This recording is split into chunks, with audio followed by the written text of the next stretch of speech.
Chapter 4577. Amitabha. Shen Kong threw down his magic wand and prostrated himself on the ground. Master, you are right. This is what Mahavirakana said in Lane Temple. It is because disciple committed too many murders that I attracted the demonic tribulation. That fake Shen Kong is the manifestation of disciple's inner demon. By killing the fake Shen Kong, disciple will be killing my inner demon. Disciple has also said in front of revered one that from today onwards, disciple will not dare to recklessly kill. Excellent, excellent. There is a saying in the secular world that a prodigal who repents is more precious than gold. Shen Kong, if you can really change, then Master's nagging for so many years was not in vain. Chun Zhang was overjoyed when he heard this and took a few steps forward. Damn it, Shen Han. Xinjia said angrily, did you not hear? Hurry up and call Chang Chao out.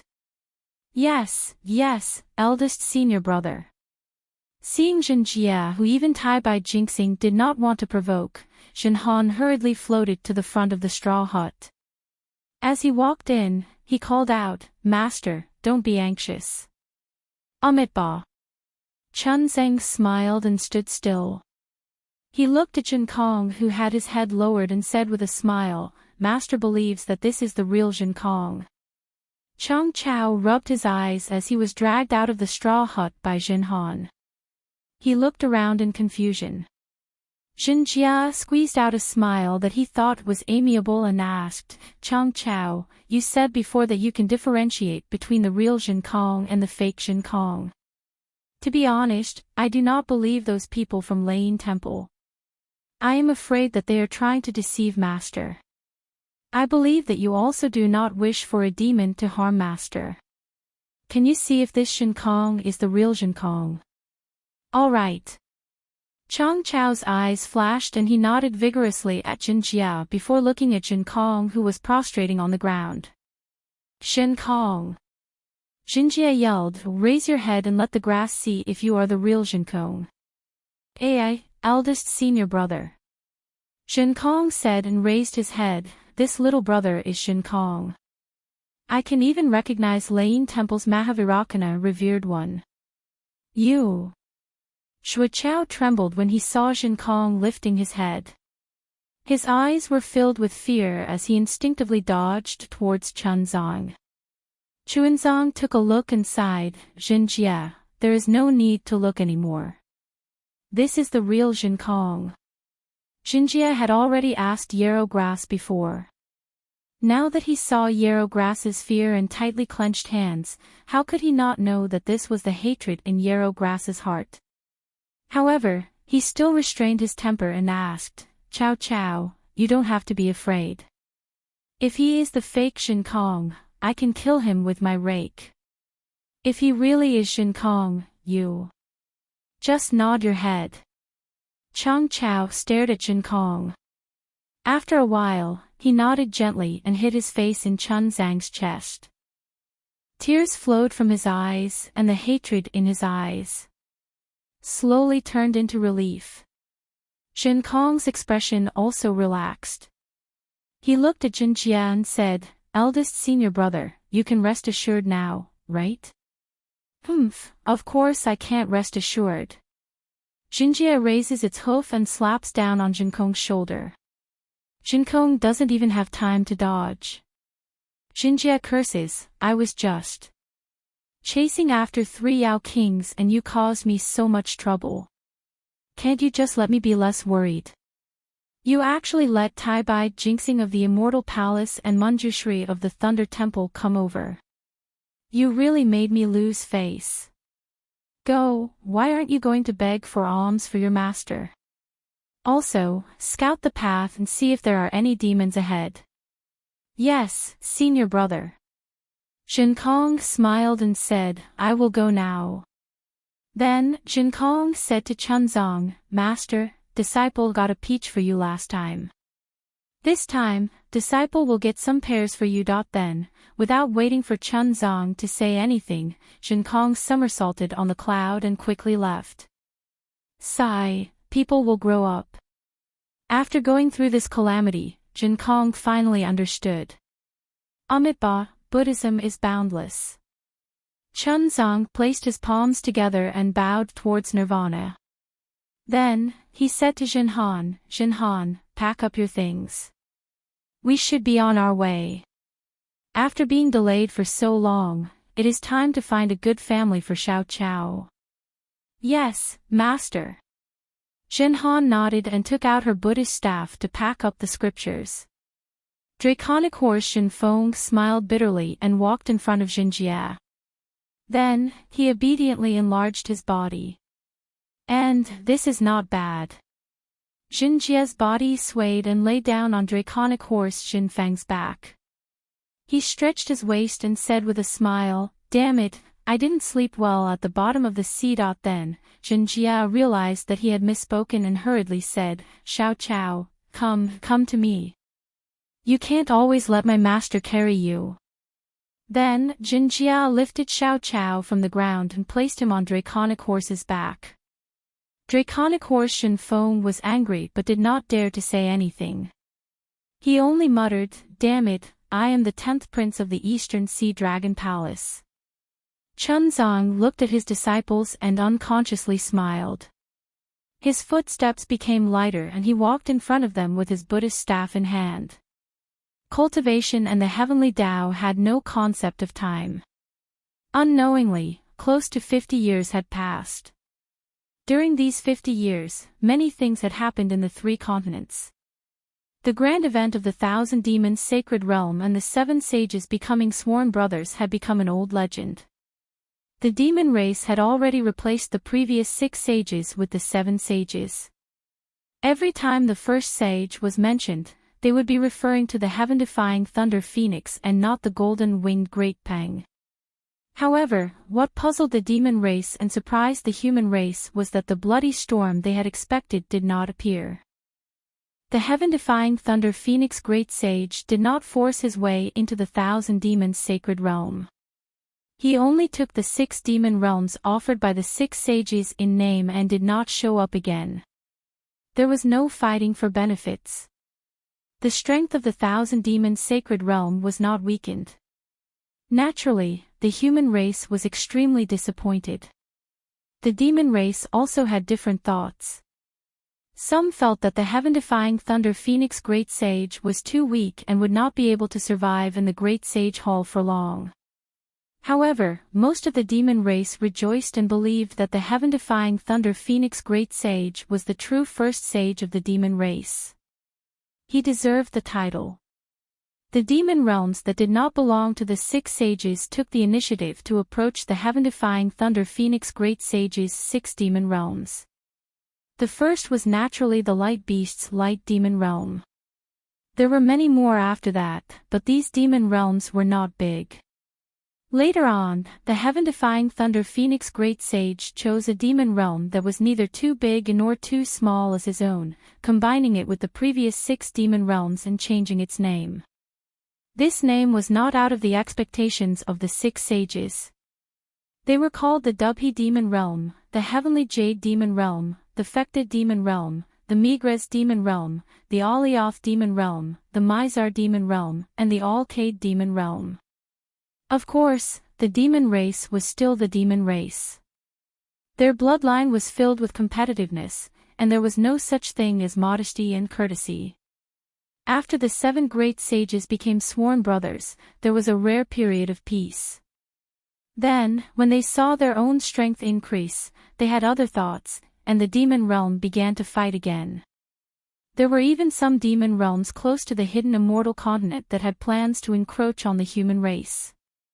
However, they did not dare to carry out these plans for the time being because there were faint rumors about the 3 demon realms in the sky-concealing ridge.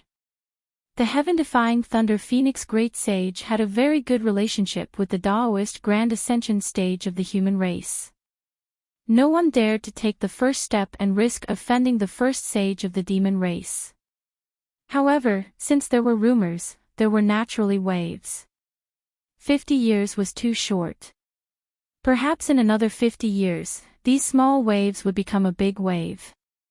The Thousand Demons sacred realm of the demon race was prosperous and many things had happened. The hidden immortal continent and western paradise of the human race were not peaceful either. There were also many strange things that people talked about enthusiastically. However, among these things, there were a few that were the most famous. The first was that the literature palace of the Immortal Palace had a master. It was a literature star that no one had ever heard of before. His strength was close to a supreme realm. This literature star's name was even more eye-catching. He was directly called Wen Chu. How many humans had there been since ancient times? How many sages and literature stars had there been? Who would dare to directly use the name of the literature star? However, this Wen Chu was called Wen Chu. Moreover, not only did the Confucian cultivators not have any objections, but even the Immortal Palace did not dare to say anything. This was because Wen Chu had given the Immortal Palace the complete 5-cheese origin technique. This was the long-cherished wish of countless generations of Confucian cultivators. Finally, at this moment, they had gotten it. The Immortal Palace naturally returned the favor. They called Wen Chu an immortal master and treated him with the respect of all Confucian cultivators in the world. At first, the 4 great clans were dissatisfied, and the 100 clans were resentful. Wen Chu did not go to the Immortal Palace to enter the Hall of Literature and Music. Instead, he went to the summit of a nameless mountain to meet the scholars of the world and fight the Confucian generals of the various clans. After 10 years, he had never tasted defeat. The 4 clans did not say anything. After the Immortal Palace sent down an auspicious sign, they issued an imperial decree to call Wen Chu an immortal master and welcome him to the Literature Palace. The place where Wen Chu and the Confucian cultivators fought was called the Literature Peak by later generations. Many literati traveled thousands of miles to pay their respects. The appearance of the literature master was too sudden. Many people speculated about his identity, including the majority of the 4 clans. They believed that this was a chess piece that the Immortal Palace had planted long ago. The literature master was originally a disciple of the Sun clan. However, the Immortal Palace was at a disadvantage right now. Immortal Emperor Gaochen had no choice but to use this important chess piece against the other clans. Moreover, the Saint of all Saints had appeared in the Thousand Demons sacred realm, and the Nanwu Maitreya Buddha had appeared in the Pure Land world. The Confucian cultivators of the hidden immortal continent were already at a disadvantage. The Immortal Palace had invited the master of the Literature Star Palace, killing 2 birds with 1 stone. Of course, what made the disciples of the various clans the happiest was that since Wen Chu was regarded as an immortal master, it meant that he was the master of all the Confucian cultivators in the world. The method of 5-cheese unification that he presented to the Immortal Palace was naturally the supreme scripture of all the Confucian cultivators in the world. It was no longer something that the Immortal Palace could monopolize. Both the 4 great clans and the 100 schools of thought could cultivate it. This was indeed extremely important for the development of the Confucian cultivators in the human race. 50 years was too short. The Confucian cultivators of the world were waiting for the 5-cheese origin technique to be announced gradually. Chapter 4578. Regarding one of the 3 continents, Nirvana, there were 2 major events, one happy and one sad. What made all the Buddhist sects in the world sad was that just as Lain Temple welcomed the arrival of Maitreya Buddha the world rebelled against Lain Temple. No one knew what had happened in the Lain Temple. The Maitreya Buddha and the world-honored one had actually brought nearly 40% of the Buddhas, Bodhisattvas, and Arhats of the Lain Temple to open another Tao field in the Shaolinglong Temple of the Great Snow Mountain. Xiaolinglong Temple was just a small and shabby temple before. Most people didn't even know that there was such a small temple in the world. Now, Xiaolinglong Temple was famous again. Of course, Maitreya Buddha the world's place couldn't be Xiaolinglong Temple located in Snowy Mountain. Maitreya Buddha the world waved the wonderful tree of 7 treasures and used great Buddhist power to split open the void in snowy mountain. With the power of thousands of Buddhas and the faith of millions, he rebuilt a hall. Maitreya Buddha the world preached the essence of Buddhism in this hall every day. Although in the eyes of the Buddhas, hundreds of millions of Buddhist disciples had long divided Buddhism into 2 branches, one called Layin Temple and the other called Xiaolinglong Temple. In fact, the thousands of Buddhas in Xiaolinglong Temple understood that there was no plaque outside the hall where they cultivated. Samantabhadra Bodhisattva of Namo Buddhism had also asked Maitreya Buddha the world in person, but Maitreya Buddha the world only smiled and said, "I'm the future Buddha Lord. How can I snatch the incense of the current Buddha Lord? The cultivation of the philosophers is still in the future." Since then, the thousands of Buddhas in Xiaolinglong Temple didn't ask about this matter anymore. They only listened to the lectures every day and discussed the essence of Buddhism. The difference between Xiaolinglong Temple and Layin Temple was that Maitreya Buddha the world not only preached the essence of Buddhism that he had comprehended, but also led thousands of Buddhas to chant and discuss. Each Buddha and Bodhisattva could share their knowledge with the other Buddhas and discuss with each other. In Layin Temple, Maitreya Buddha the world preached by himself. The thousands of Buddhas only listened and didn't speak. Samantabhadra Bodhisattva of Namo Buddhism also had doubts. Maitreya Buddha the world laughed and said, "The connection between nirvana and the Buddhist kingdom is broken, so it's hard for us to determine the authenticity of what we have learned. The Mahavirakana world venerable might be one of the Buddha's avatars, but I haven't been in contact with him for a long time. Although we have different positions and different Buddha fruits, we are all disciples of Buddha. What we have learned may be a little different, but the overall trend is correct." Although Maitreya Buddha and the world-honored one didn't say anything more, the 1,000 Buddhas already understood. They all chanted the Buddha's name, Namo Maitreya Buddha. The Buddha's aura in the entire exquisite temple became even more exuberant. Although the Shaolin temple had split up and all the Buddhas were mourning, there was no war in the Nirvana world. The Layin temple and the Shaolin temple did not have any confrontation. Rather than saying it was a sad matter, it was better to say it was a peaceful breakup. The other thing was a real happy event for the Buddhism sect. After a long and arduous journey and 50 years of hardship, Chunzang and his disciples finally entered Yu province from another route of the hidden immortal continent. After more than 270 years, the sutra Seeking in Bliss finally came to an end. Tens of thousands of people were once again looking forward to the end of this grand event. The end of the sutra Seeking in Bliss was also the beginning of the Great Integration. From then on, the golden body of Namo Maitreya Buddha could be consecrated in the Jiangchao ridge of the town of immortals.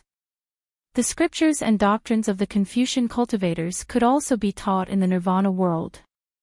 The Immortal Palace and the Layin Temple could no longer interfere with the hidden immortal continent and the Nirvana world on the surface.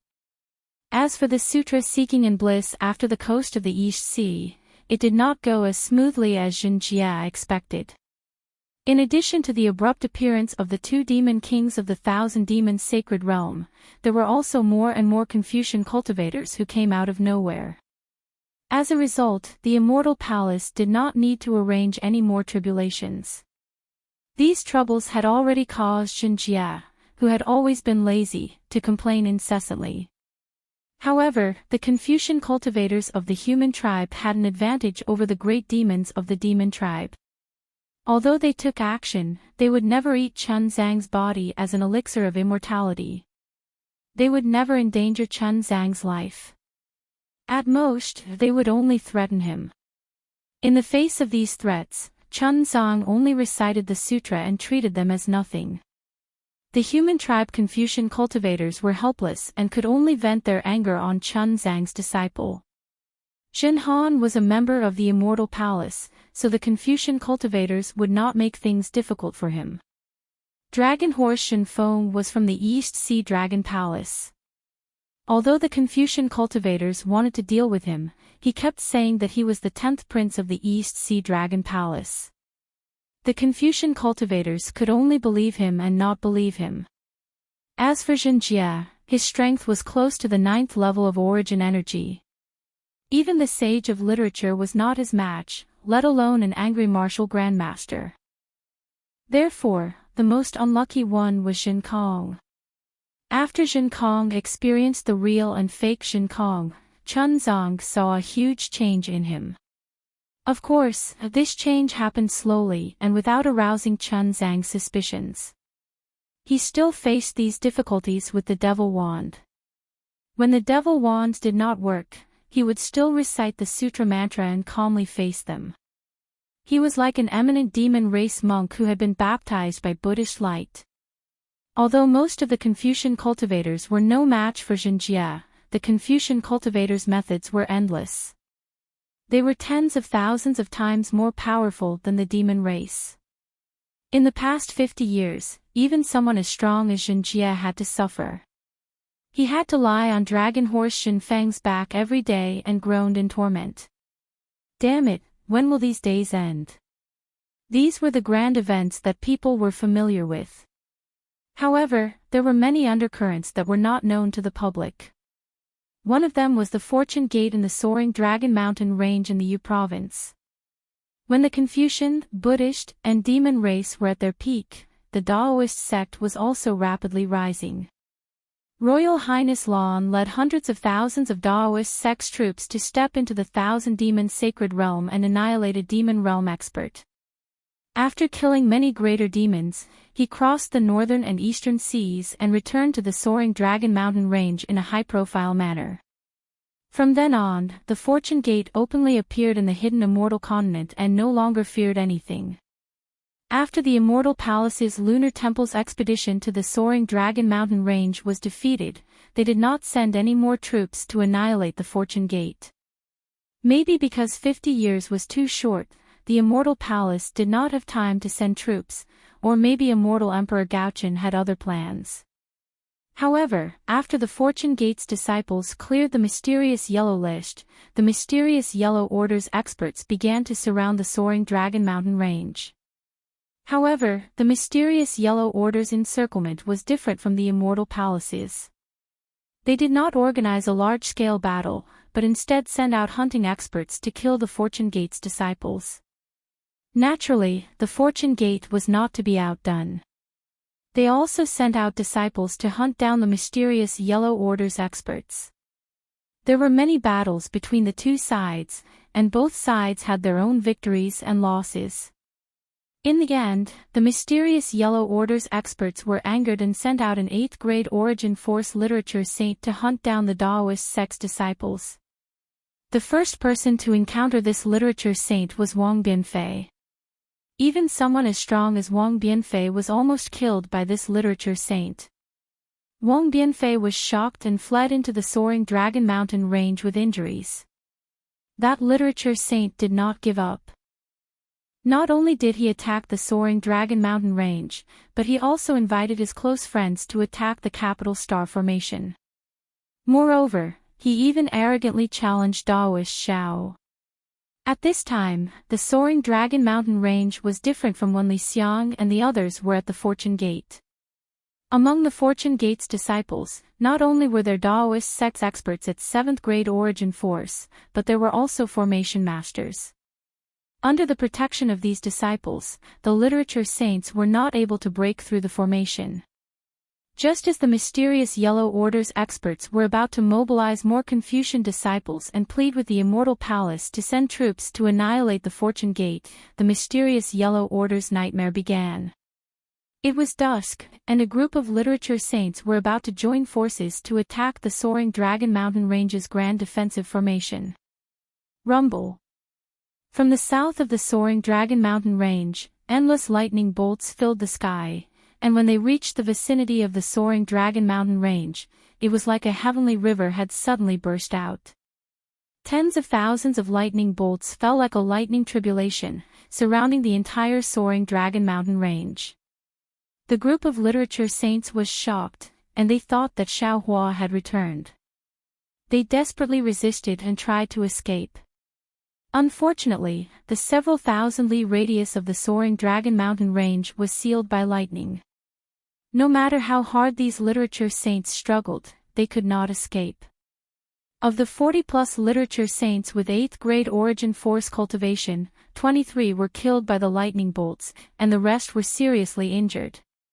As a 10,000 zhang tall lightning giant appeared in the sky, the surviving literature saints finally understood that the one who had returned was not Daoist Xiao, but the lightning Daoist. Since the lightning Daoist had returned, Wang Bianfei and the others led their troops to kill. Not only did they kill the remaining 20-plus literature saints, but they also killed the several 100,000 mysterious Yellow Order subordinates who had besieged the soaring Dragon Mountain range. This battle dyed the soaring Dragon Mountain range red with blood. From then on, the mysterious Yellow Order subordinates no longer dared to say anything about besieging the soaring Dragon Mountain range and exterminating the Fortune Gate's disciples. On the contrary, the Fortune Gate's disciples relied on the news from the Endless Merchant Union to launch counterattacks against the mysterious Yellow Order subordinates. The 4 aristocratic families were all scholars, and seeing the Fortune Gate's strength, they wanted to deal with the Lightning Daoist. However, the Lightning Daoist was different from the Grand Mist ancestor. Not only was the Lightning Daoist's Grand Ascension Stage Origin Force cultivation at 9th grade Origin Force, but he also had several 100,000 high-grade disciples under him. None of the aristocratic families dared to say that they could win in a single battle. However, if the 100 schools of Confucian cultivators surrounded and defeated him, they would lack a commander. The Immortal Palace was raising the banner of the Immortal Master and taking back the advantage of the 100 schools of philosophers. Other than the 4 aristocratic families, no one else was qualified to put themselves under the Fortune Gate's tiger's mouth. As for the 4 aristocratic families, they seemed to know some secrets and were not too keen on exterminating the Fortune Gate. The Confucian cultivators were already like this, not to mention the immortals, Buddhists, and demons joining forces to exterminate the Fortune Gate. The Buddhist sect had Maitreya Buddha leading the exquisite temple, the demon race had the first great saint of the Great Sage Temple, the literature palace had Wenxiu, who was regarded as the teacher of Confucian cultivators, and the dragon race had Daoist Yun, who was regarded as the dragon master and taught Dragon Island's small elder Ao Sheng. In this world, who had the qualifications, courage, and strength to exterminate the Fortune Gate in the soaring Dragon Mountain range? Who dared to compete with Xiao Hua and Xiao Hua? 50 years was a short time, not to mention there was no time in the Star Moon Palace. Inside the Star Moon Palace, on top of the pavilion, Xiao Hua and his doppelgangers were meditating with their eyes closed. No one knew about the drastic changes that had taken place in the 3 continents. However, in the end, a thunderous rumble could be heard. Children of gods, 81 rounds of discussion have come to an end. We shall meet again in the future if fate allows it. The Xianhong River was known as a mysterious river in the chaotic divine realm, and the gods could not know its profound meaning. We will lead the children of gods to travel the various worlds, observe space, experience Xianhong, sense time, discuss Tao and become wise, listen quietly and discern clearly. We hope that the children of gods can make progress after leaving, condense their godhead, obtain the godhood, and pry into the divine realm. Chapter 45-79. Rumble. Then, countless sounds turned into thunder, filling the entire Star Moon Palace. At this moment, Xiao Hua and his clones suddenly woke up. When they looked at the pavilion again, the stars, the moon, and the night sky were gone. All they could see was a primitive land. The 9 suns were burning fiercely, shining on the earth like flowing fire. Boom! Before Xiao Hua and the others could think of anything else, the 9 suns exploded with a loud bang. The flames mixed with lightning caused the entire world to collapse, and an unparalleled power once again enveloped the entire world. Under this power, the illusory realms shattered like bubbles, and the surviving humans and demons were revealed. Then, this power dragged everything into the shattered space and flung them out. This This is the power of the realm. Xiaohua had returned to the three continents from the upper realm. Under this force, he immediately felt a sense of familiarity. He blurted out and exclaimed, "Could it be that this Star-Moon Palace?" Just as he said this, Xiaohua came to his senses. The thunder had clearly said that this was the place where Xianhong debate was held. This pavilion was floating on the Xianhong River, passing through various worlds. The Star-Moon Palace was not the ancient ruin that fairy Xingyu had imagined. As for what the Star-Moon Palace was, it was not something that Xiaohua could know at this moment. However, Xiaohua knew that under the power of the realm, he would be separated from his clones. What worried him the most was Reverend Yun. Without hesitation, he released his consciousness and shouted, "Fellow Taoists, quickly return to the space. Don't scatter to the three continents." Xiaohua did not need to think too much. Reverend Yun was the first to notice the abnormality of the power of the realm. His body was moving in a different direction from Xiaohua and the others. Reverend Yun was about to land in Xiaohua's space. When he touched Xiaohua's consciousness, his body flashed and his dragon body disappeared. Then, Daoist sorcerer and the others also fell into the space. A series of shadows flashed, as if they were teleporting, but also as if they were squeezing. A heavy pressure was generated in the surrounding space. "Father." Within the light, little black and little yellow's figures appeared. Although these shadows were either stretched into long strips or squashed flat, little yellow's voice still resounded in Xiaohua's heart. Xiaohua was overjoyed and hurriedly sent them into his space. After keeping the two little dragons, Xiaohua saw Ao Xing, Ao Zhan, and the rest of the dragon race, but he did not try to keep them away. It was so much so that at the moment when the light figure was finally annihilated, Xiaohua actually saw an unfamiliar face. This face was very imposing, and his temperament was even more graceful. A kind of aura of a leader uncontrollably flowed out from between his brows. Grand Mist Ancestor. Although Xiaohua had never seen the Grand Mist Ancestor's true face, he already knew that this person must be the Grand Mist Ancestor. The Grand Mist Ancestor also saw Xiaohua, and when his black and white eyes met Xiaohua's starry eyes, an indescribable lightning flashed in the light. At the same time when Xiaohua and the Grand Mist Ancestor met for the second time, in an unknown space, there was no light and no darkness. In a strange realm, there were two unknown existences in the silhouette of a colossal figure. One of them had a thunderous voice, and it was the same voice that had spoken at the beginning of the discussion. This voice asked, "Jing, this discussion seems to be a little inappropriate." "All right, Daddy knows that there is indeed something strange. The place where the dragon god of a certain dragon world is located, there is no trace of the dragon god. Instead, there is an extremely weak aura. Moreover," the thunderous voice interrupted Jing's words, and it laughed. "Presumably, the dragon god has lost the qualifications to participate in the discussion, and some lucky divine fetus has obtained good fortune." There were many such things in Xianhong's discourse. After all, the Xianhong River runs through countless realms, be it the chaos divine world, the primordial immortal world, or the mortal world. In this Xianhong discussion, the treasured boat is casually roaming along the Xianhong River. Who knows how much dust it has created and how many divine seeds have fallen. This is the fortune, this is the heavenly Tao, this is the divine relationship. This divine fetus seems to be different, but this disciple does not dare to break the rules and pry into the discussion seats. I do not dare to use my divine ability to travel through space. And, don't worry about it. The thunderous voice replied, "Those who are fated to learn of it, those who are not are killed. This is the Tao of fate."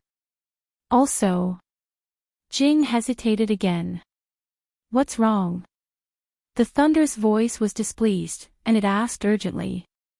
"Disciple asks Master to punish me." Jing's voice became softer. Oh. Don't tell me. At this point, Lei Lei understood what was going on. He couldn't help but be furious. Damn. Why didn't you report the damage to the treasure ship? Since you didn't report it, why didn't you repair it earlier? Now the chi of the chaos divine world flows into the mortal world from the treasure ship. Do you know how many lives will be lost? Disciple. Disciple naturally did not know that the treasure ship was damaged, and the damage was too small. Disciple really did not know. It was only when Disciple noticed that there was something wrong with the dragon god's seat that I realized it. It was already too late to check. Alas. The Thunder's voice heaved a long sigh and was about to speak, but suddenly he was stunned and laughed. So that's it. This chi is actually like this. The heavenly Tao, oh heavenly Tao, is really unpredictable. Even with my ability, I almost forgot myself. If so, Jing, not only is she not at fault, she has done a meritorious deed. Really? Master. Na Jing was very happy. Unfortunately, you have involved another karma. You are going to face the tribulation yourself. Master, if I have to face the tribulation, then so be it. Who is afraid of him? Don't say more. Go and repair the treasure ship. That thunderous voice said, I don't know when Xuanhong's law discussion will be held again. Mortal things. I'm afraid that in the future, you won't have the chance to peek into the heavenly Tao. Yes, Master. Jing said happily and left the indescribable space. As for the other existence, the huge silhouette did not move for a long time, as if it was thinking and also as if it was taking a nap. Xiaohua did not know what was happening outside the space. He saw the illusion overflowing, only to feel his body lighten, and the stars in front of him were even more brilliant. This is... Xiaohua stared blankly. Feeling the gentle caress of the night wind around him, he really felt as if he was in a dream. He let out a low groan. He really couldn't tell if this place was the Star Moon Palace or the Three Continents. Xiaohua was not in a hurry to release his divine sense. Instead, he closed his eyes and restrained all the senses in his body. After the time it took to brew a cup of tea, he slowly released it. The night breeze was like a lover's whisper. The moonlight was mixed with the chirping of cicadas. The willow branches raised in the wind were like the charm of the night. Waves of frogs croaked in the distance, and the occasional dog barks decorated the night. Cough, cough. The old man's cough, which had not been heard for a long time, added a human atmosphere to this tranquil night. Phew. Xiaohua was completely relieved. Then, he took a deep breath. The fresh fragrance of the earth and the rich smell of the rice field made Xiaohua's heart feel at ease. I, Xiao, have returned to the Three Continents in the end. Rumble. Unfortunately, before he could finish sighing in relief, a burst of lightning and thunder came from the void. The indescribable power of law fell on Xiaohua like a fishing net, not giving him any chance to dodge at all. It fell into his body. At the same time, a faint heavy pressure fell on Xiaohua's Naiwan Palace, middle dantian, small dantian, and even his physical body. Moreover, the surrounding space also produced an indescribable rejection at the same time. It pounced on Xiaohua like a tide, making him feel extremely uncomfortable. Damn it! Xiaohua frowned. He hurriedly waved his hand and took out a palm-sized jade talisman. It was the coarse grass talisman that Su Ji had personally refined. Xiaohua urged his magic power. The coarse grass talisman emitted a very gentle brilliance. A mist-like restriction was released from the coarse grass talisman and slowly fell on top of Xiaohua's head. Shua. Xiaohua felt a kind of coolness fall from the top of his head and pass through his body. After being imprisoned by the power of law, some of the immortal spiritual energy that still conflicted with the space of the three continents disappeared. The previous heavy pressure and rejection completely disappeared. This coarse grass talisman is really useful. Xiaohua nodded. Senior Su refined a lot of them, but he didn't use them much. Now, this Xiao has benefited from them. Xiaohua checked his body. There was no abnormality. Then, he looked around again. Xiaohua's figure was originally standing in midair. After looking around, he saw that there were paddy fields all around him. His figure unconsciously descended, and his feet that had not been touched by dust for a long time stepped on the paddy field. Croak, croak. A soft sound rang out. A toad actually jumped out from the ridge of the paddy field not far away and jumped into the paddy field. Xiaohua saw the scenery of the countryside and felt warmth in his heart. He squatted down very naturally and stretched out his hand to lift up the rice ears in the paddy field, carefully examining them. He saw that the rice ears were quite plump. Although the color was still a little green, the fragrance of the rice was already coming out from the grains. Xiaohua pinched one out from the rice ears and twisted it in his hand. Drip, drip. A few grains fell out. Xiaohua put these grains into his mouth and bit down with his white teeth. Green juice seeped out from the grains, and an astringent bitter fragrance seeped into Xiaohua's mouth. The mellow fragrance that he was more familiar with than spirit herbs or spirit wine immediately filled Xiaohua's heart. This year will definitely be a bumper harvest. Xiaohua's face revealed a smile. It was a smile that was even more satisfied than his harvest in the Star Moon Palace. Who is it? At this moment, the light of an oil lamp came from the ridge of the paddy field in the distance, and a slightly aged voice sounded. Xiaohua smiled and stood up from the ridge of the paddy field. He raised his voice and said, "Senior, I was passing by here. I saw that the rice in the field was growing very well, so I couldn't help but stop to take a look." Chapter 4580. Walking along the ridge of the field was an old farmer in his 60s. The old farmer wore a short shirt and held a pipe in his left hand and an oil lamp in his right. The old farmer's back was bent, but his footsteps were still hale and hearty. "Oh, so it's a young man." Seeing that Xiaohua was only in his 20s and was handsome with an indescribable temperament, the old farmer couldn't help but feel close to him. He smiled and asked, "It's already so late, why don't you hurry and find a place to stay? What's the use of looking at the rice in this field?" "Hee, this is your field, right?" Xiaohua smiled and said, "Congratulations, this year is another bumper harvest." When the old farmer heard this, he couldn't help but show a sense of pride. However, there was also a hint of bitterness in his pride. He said casually, "Sigh, it's nothing. I just collected 3 to 5 more bushels." 3 to 5 bushels.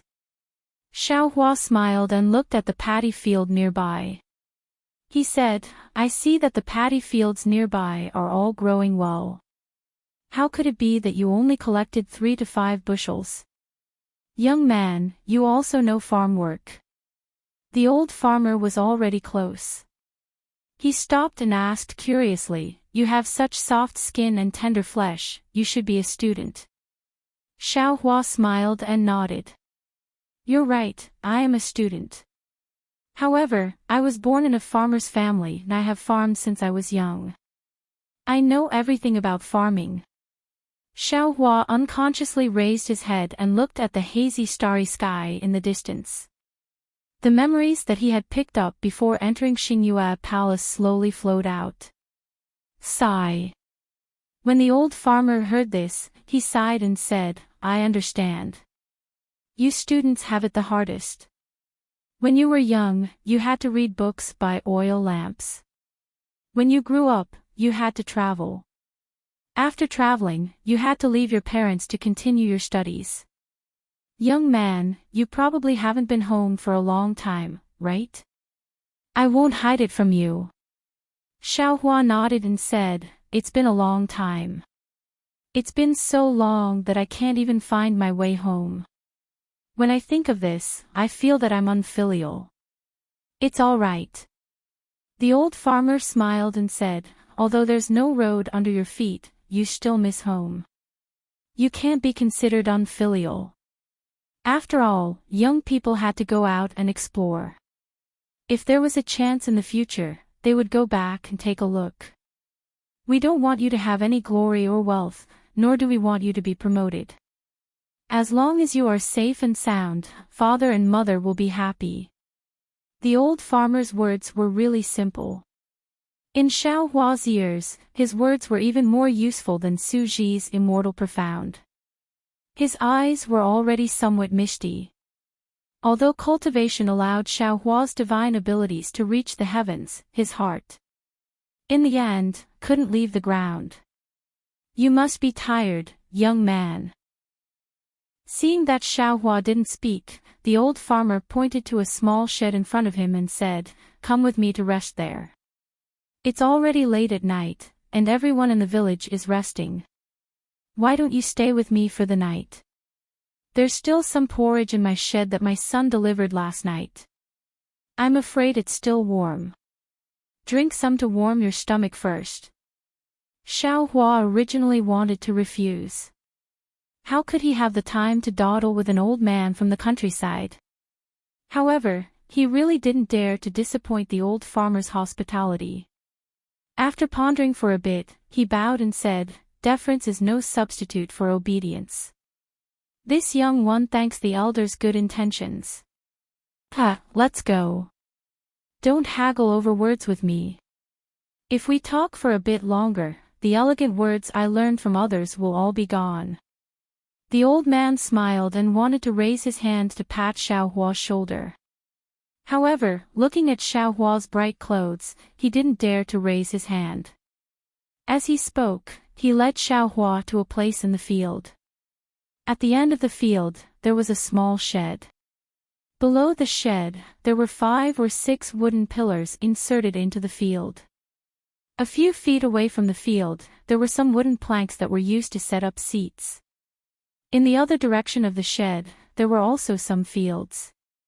However, instead of rice, there were some faint green leaves. Those leaves rustled in the breeze like music. On the wooden planks of the shed, there were some bedding and some dried straw. Among the straw, there was a pitch-black jar that was about a foot in size. The jar wasn't tightly covered, and the smell of the bedding mixed with the fragrance of rice gushed out of the jar. Xiaohua couldn't help but frown. Elder. Xiaohua hurriedly waved his hand and said, I still have some things to do. As soon as he saw Xiaohua frown, how could the old man not know what Xiaohua was thinking? He laughed loudly and said, young man, don't be anxious, don't be anxious. You scholars are all from the lower realm. How could I let you feel wronged and sleep on my bedding? As he spoke, the old man nimbly jumped onto the wooden planks and kicked the messy bedding to the edge of the field. He then fiddled with the dried straw a bit and took out some paper from one side of the shed. He smiled and said, the night isn't particularly cold. You can put up with it. This paper is enough to block the wind. Xiaohua smiled and still waved his hand and said, no need, elder. The old man acted as if he didn't hear him. He touched the jar with his hand and was somewhat worried. He then looked at the other side of the straw shed. He seemed to be whispering, but also seemed to be discussing with Xiaohua, this porridge isn't cold yet. There's no need to heat it up. However, I don't have any more bowls and chopsticks here. I have to go wash them. It's a pity that the melons in this field aren't ripe yet. Otherwise, eating a melon wouldn't be bad. I'll go wash the bowls and chopsticks. As he spoke, the old man took off the lid that covered the jar. It was a somewhat shabby porcelain bowl. He looked at the paddy field not far away and then looked further away. It seemed like he was thinking about where to wash it. It seemed like the paddy field was the place where the old man washed the porcelain bowl. However, the water in the paddy field was clearly somewhat dirty. He wanted to go to a place with a clean water source to clean it. Xiao Hua originally wanted to stop him. However, he changed his mind and put down his raised hand. Meeting was fate. He didn't mind giving this honest old man or his family some opportunities. Young man, wait a moment. Sure enough, the old man said somewhat awkwardly, I'll go wash the bowls and chopsticks for you. Thank you, elder. Xiao Hua smiled and nodded. Seeing that Xiao Hua was no longer polite, the old man was also happy. Just as the old man was about to leave, Xiao Hua suddenly frowned. He raised his eyes and looked at a corner of the night sky. It seemed like something had happened there. Damn it! Xiao Hua suddenly cursed in a low voice. With a flick of his finger, several golden threads fell into the void and disappeared. Then, Xiao Hua said to the old man, Elder, there's no need to be so troublesome. When this young man passed by the village in front, he already ate some things. Right now, I'm not hungry. Moreover, this young man also brought some jujubes with him. Come, elder, you should also have a taste. As he spoke, Xiao Hua reached into his bosom to take some jujubes. The old man laughed and immediately exposed Xiao Hua's lie. Young man, don't try to deceive this old man. If you ate at Jiuzhou village at night, how could they let you out? No matter what, they would have to let you stay for a night.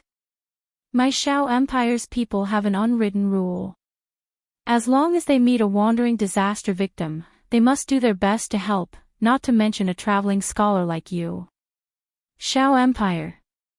Xiao Hua was stunned and asked curiously, which Shao Empire?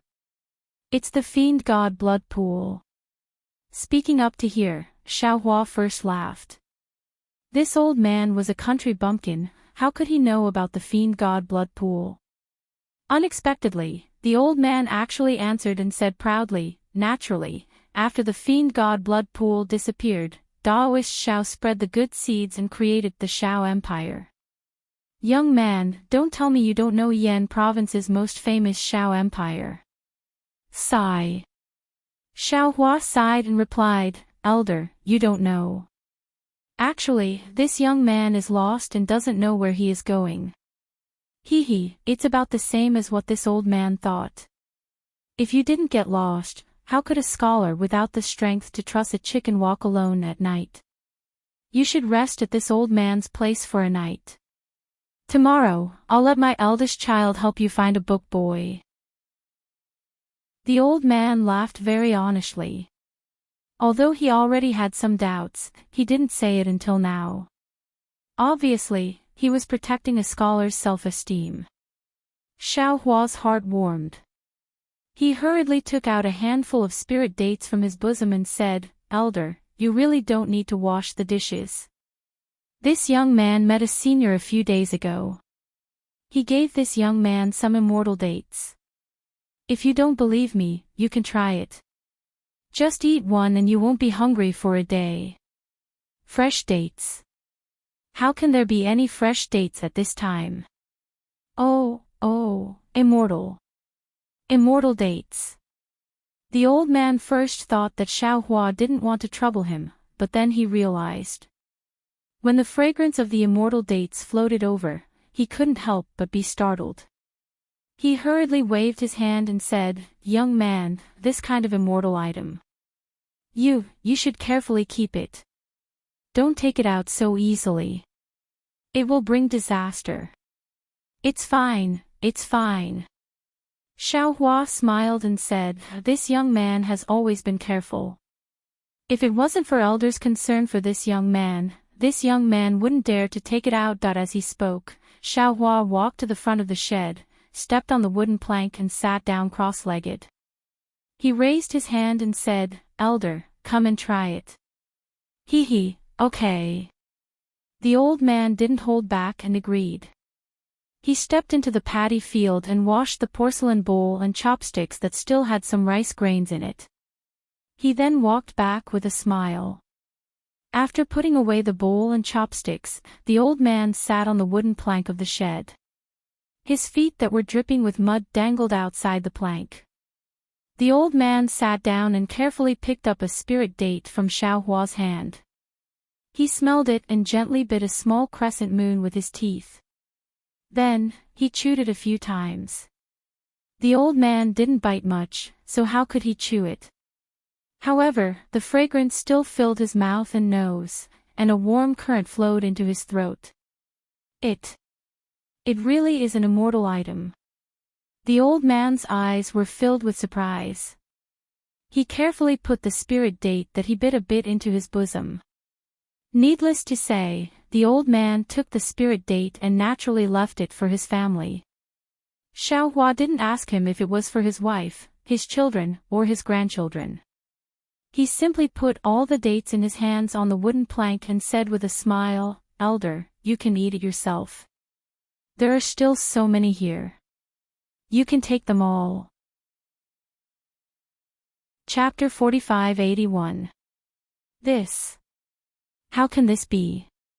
The old man was a little embarrassed, but looking at the spirit jujubes, he couldn't bear to part with them and muttered, "You still have to eat them yourself." "It's all right." Xiaohua smiled, "This Xiaoxing's guards still have some. When Elder's eldest child sends this Xiaoxing back tomorrow, won't this Xiaoxing have something to eat? Then this old man won't be polite." The old man carefully hid the spirit jujubes in his clothes. There were more than 10 of them. In the end, the old man looked at the remaining 2 spirit jujubes on the wooden plank and gave them to Xiaohua. He said with some unease, "You should take these too. If you can't find your guards tomorrow." "Okay." Xiaohua didn't refuse and accepted the 2 spirit jujubes. He asked, "Elder, this Xiaoxing has actually heard of the Xiao country. Although this time I didn't come to the Xiao country specifically to travel, I still had the intention to take a look. After all, this is a paradise opened by a Dao sect cultivator. In this Xiaoxing's eyes, this is inconceivable. Elder, can you tell this Xiao country to this Xiaoxing first?" "Okay." The old man nodded and took out the tobacco from his waist. As he stuffed tobacco into the tobacco, he said, "Actually, this old man's original home wasn't here." Xiaohua sat cross-legged in the straw hut with a smile on his face as he listened to the old man's story. He then released his divine sense to check the Xiao country situation. It wouldn't have mattered if he didn't look, but when he looked, Xiaohua's brows furrowed slightly. But it was only a moment before Xiaohua smiled again. Because in his divine sense, not only did he see something he didn't like, he also saw Ao Xing, Xiong Yi, and more than 10 Fortune Gate disciples. Xiaohua used a divine ability to give a few instructions, then withdrew his divine sense and focused on listening to the old man's story. What the old man said at the beginning was similar to what Xiaohua knew, but in the end, Xiaohua was a little surprised. Because according to what the old man had said, the current Xiao Empire didn't have any Daoist Empire or Confucian Empire. However, at the borders of the Xiao Empire, there were many small Daoist empires that had sprung up.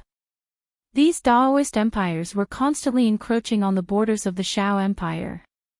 In the past 40 years, many lands had already been incorporated into these Daoist empires.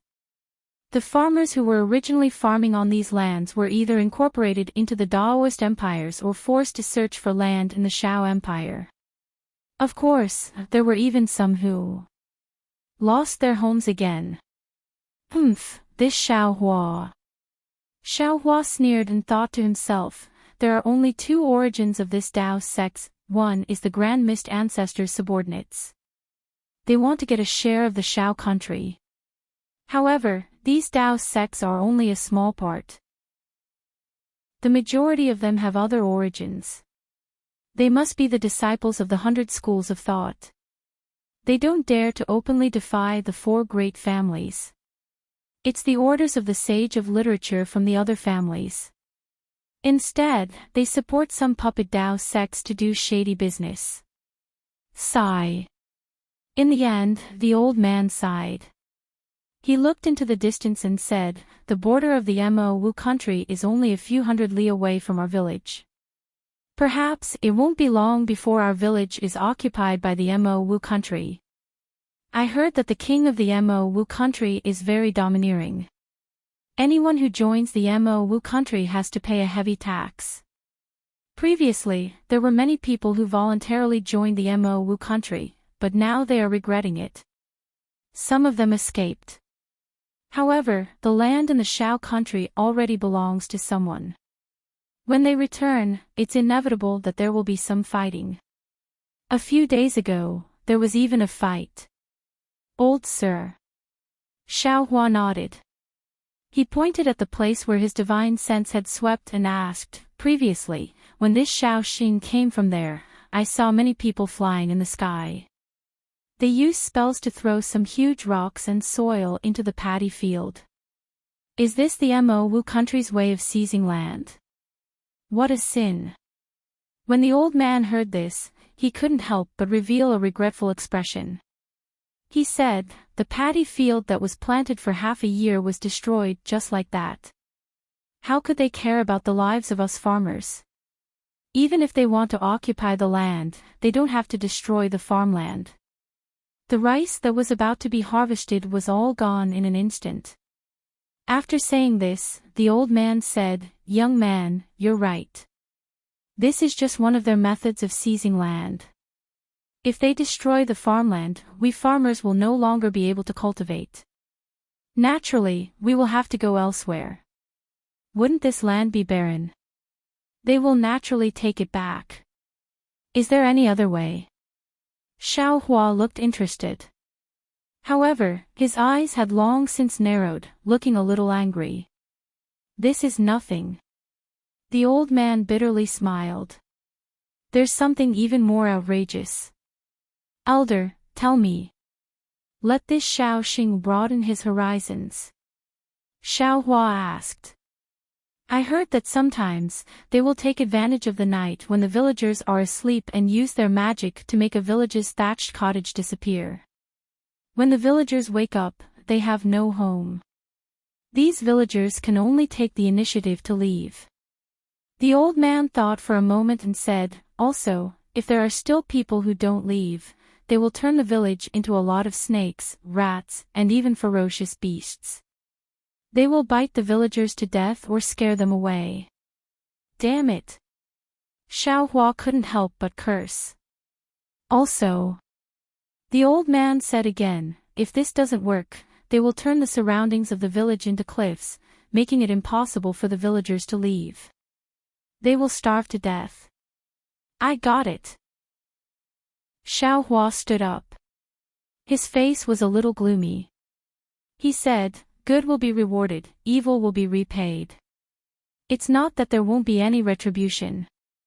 Now that the time has come, good and evil will be repaid. Junior, you. What do you want to do?"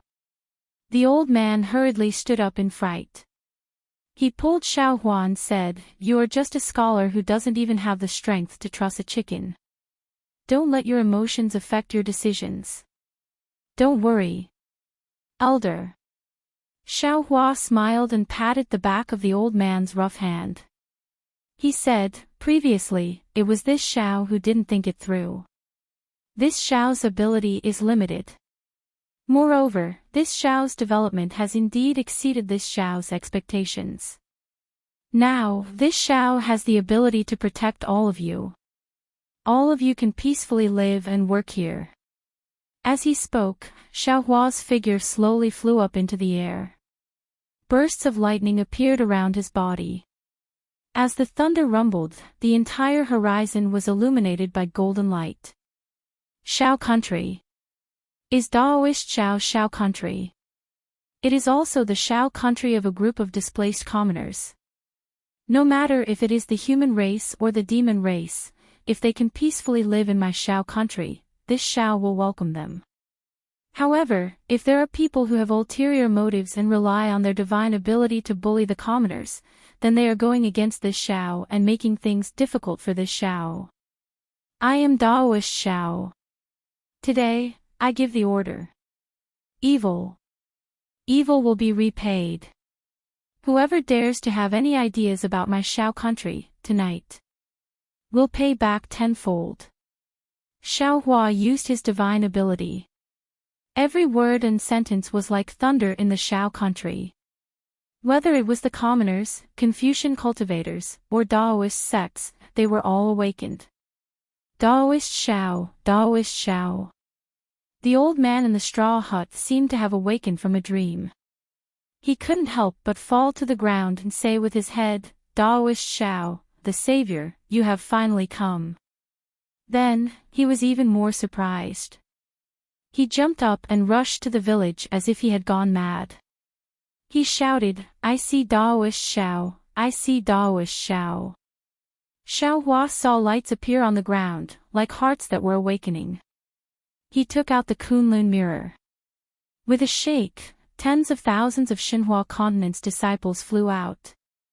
Xiao Hua's divine sense swept out and pulled Ao Xing and Xiong Yi, who were flying in the distance, over. Xiao Hua shouted sternly, where is Xiong Yi? Disciple is here. Xiong Yi hurriedly bowed. Master's previous instructions, have you investigated clearly? Xiao Hua asked. Yes, Master knows. Xiong Yi replied, Disciple has captured more than a dozen cultivators who were doing evil in the night. I have already found out a lot of information. These disciples are under your command.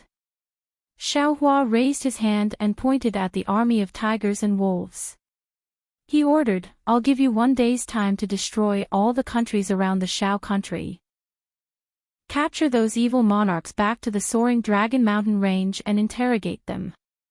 You must find the mastermind behind the scenes and eliminate all evil. Yes, disciple accepts the order. Xiong Yi complied and led the tens of thousands of Fortune Gate disciples away. Master Shao. Seeing that the Fortune Gate disciples had left, Ao Xing respectfully asked, Do you need disciple to do anything for Master Shao? No need. Xiao Hua looked at Ao Xing and asked, What did you gain from the Star Moon Palace? The Star Moon Palace is wonderful beyond words. Ao Xing couldn't help but smile when he heard this. He hurriedly replied, Disciple has gained a lot. All right, there's no need to go into details. Xiao Hua raised his hand to stop Ao Xing from continuing. The Kunlun mirror in his hand vibrated, and a light beam overflowed. He said, This is just the beginning of your cultivation. The real test is coming next. Yes, disciple understands. Ao Xing nodded with anticipation in his eyes. When the light beam from the Kunlun mirror swept across, Xiao Hua kept it into the space and asked Reverend Yun to give Ao Xing a small part of the dragon crystal from the Supreme Dragon God, as well as some useful things that the Dragon Clan had obtained from the Star Moon Palace. After arranging Ao Xing's matters, Xiao Hua's consciousness entered the space again and carefully sent the items left behind by the heaven-devouring beast and Di Ting into Blackie and Goldie's bodies. As expected, when the two divine beasts' soul essences entered their bodies, the two little fellows couldn't fully accept it. Not to mention that their bodies were fluctuating in and out of the space, even their brains were emitting chaotic energy waves that roared and rushed out in all directions. Activating his divine ability, Xiao Hua constantly paid attention to the two little fellows' changes, smoothing out any uncontrollable changes. After a full hour, the two little fellows finally calmed down and fell into a deep sleep. One of them was a black heaven-devouring beast's shadow that shrouded Blackie, while the other was a yellow Di Ting's shadow that covered Goldie. Both shadows emitted different rhythms of energy waves that slowly converged into the two little fellows' bodies. Give it a tip, and thank you for all your support. Chapter 4582. Xiao Hua waited for a while longer. Seeing that the two little ones were no longer moving, he sealed the two different spaces and left. Phew. Xiao Hua looked at the fields and let out a long sigh. A smile appeared on his face as he thought to himself, although I don't know how Little Yellow and Little Black absorbed the soul essence, and the way they absorbed the soul essence is different. Xianhong said clearly that the soul essence is the most mysterious thing in the world. Any existence that can be passed down through the soul essence has unlimited potential. When the two little ones awaken, it will be the time when the heaven-devouring beast and Di Ting reappear in the world. After dealing with Ao Xing and the two little ones, Xiao Hua's figure was now in the air. He looked down at the boundless paddy fields, villages, and people with a smile in his eyes. All those years ago, when he sowed seeds in the fiend god blood swamp, it was only a spur-of-the-moment idea, and he couldn't bear to let the swamp become desolate. However, he'd never imagined that in just a little over 200 years, the fiend god blood swamp that caused one's expression to turn pale just now had already become a paradise that protected an extremely large number of refugees. Now, in Xiao Hua's eyes, this magnificent scene was far more impactful than what he had heard before. However, there was no paradise in this world that didn't need strength to support it, and there was no paradise that wasn't coveted by others. In just 50 years, the Shao Empire that no one dared to probe before was now being probed by the Devil's Claws, even though Xiao Hua, who founded the Shao Empire, was already a Mahayana stage human. Previously, when this Shao was not strong enough, these literary sages might have felt that this Shao wasn't a threat and only admired me. But now that this Shao's strength has surpassed theirs, their mentality has changed. Xiao Hua pinched his chin and thought to himself, or perhaps they are busy with other things and have put the Shao Empire's matter to the back of their minds. Although this Shao is already a Mahayana stage human, after returning to the three continents, I only made a thunderous strike in the Thousand Demons sacred realm and then disappeared without a trace. I didn't express my attitude towards the Shao Empire's matter, so this caused those ambitious Confucian cultivators and Daoist cultivators to have ideas. Yes, this Shao has to ask Xiong Yi and the others for their opinions. I don't want to let a good thing that is beneficial to the people end up in an unsightly state that it was also at this time that dawn broke in the east. A ray of sunlight crossed the horizon, wiping away the remaining darkness between heaven and earth, rapidly enveloping the entire earth. A new day had arrived. Xiao Hua habitually opened his mouth and a bit of sun essence fell into his mouth. Before he could swallow it, the crystal-like godhead hidden in Xiao Hua's brain slightly trembled again. Countless power of faith gushed out from all over the hidden immortal continent and fell into the godhead, turning into faint crystal threads. Looking at the ground again, in the village, countless villagers, old and young, rushed out of their houses and stood on the ground. Under the effect of the crystal godhead, the entire Shao country, and even outside of the Shao country, hundreds of thousands of miles away, no matter the distance, even the mortals, could clearly see Xiao Hua's appearance. Billions of people, who were regarded as ants by cultivators, all knelt on the ground in the morning light. Without any rhythm or command, everyone kowtowed from the bottom of their hearts. Greetings, Spiritual Master Xiao. Thank you, Spiritual Master Xiao, for saving our lives. Swoosh. Xiao Hua's eyes became blurry all of a sudden. His silent tears couldn't help but fall down. What he did was merely an unintentional action. Yet, in the eyes of these ordinary people, this unintentional action was even more important than the heavens. They couldn't help but place all their hopes on him. This kind of faith was not only a kind of opportunity, it was also a kind of heavy hope. Seeing them, Xiao Hua couldn't help but think of his own parents. He didn't know whether it was him who saved these villagers or these villagers who helped him. Xiao Hua had a lot of problems. His heart was soft, his ears were soft, he was indecisive, and sometimes he was even a little fussy.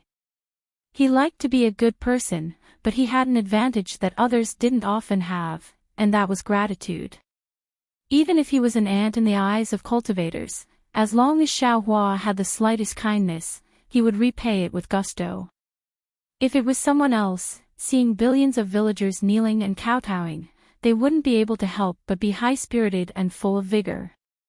But Xiao Hua's first thought was whether he was worthy of these villagers' worship, and whether he could do something for the villagers' faith to repay the benefits brought to him by their faith.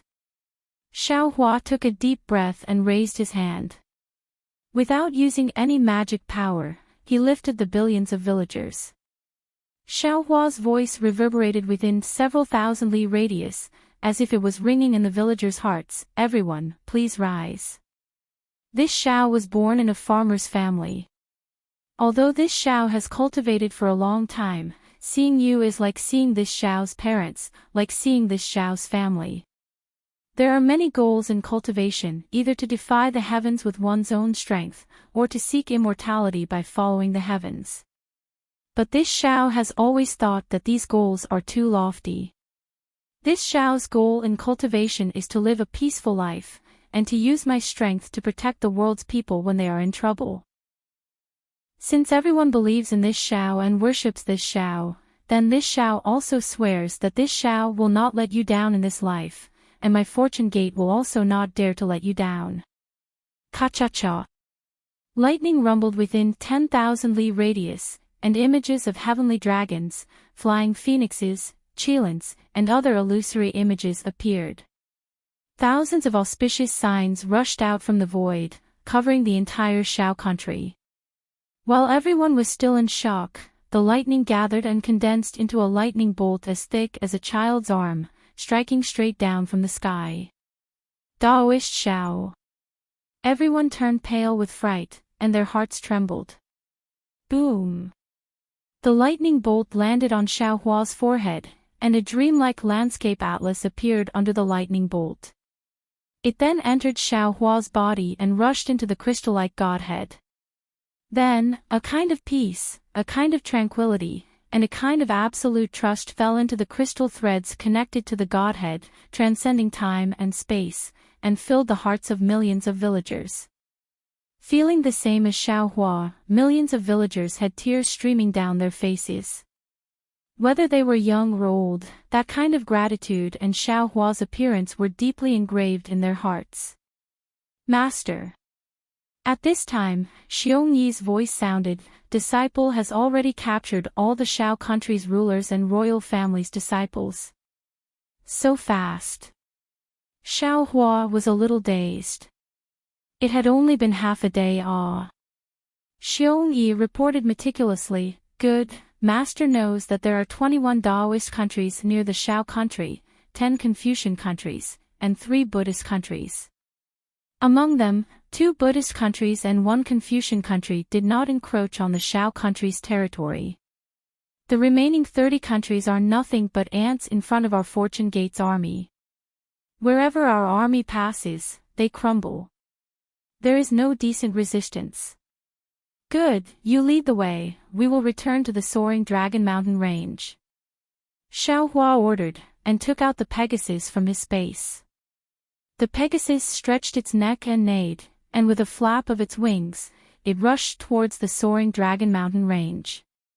Respectfully sending off Daoist Xiao. Millions of villagers couldn't help but cry and kneel down. They really hoped that Daoist Xiao would be with them and protect them for the rest of their lives, as well as their descendants.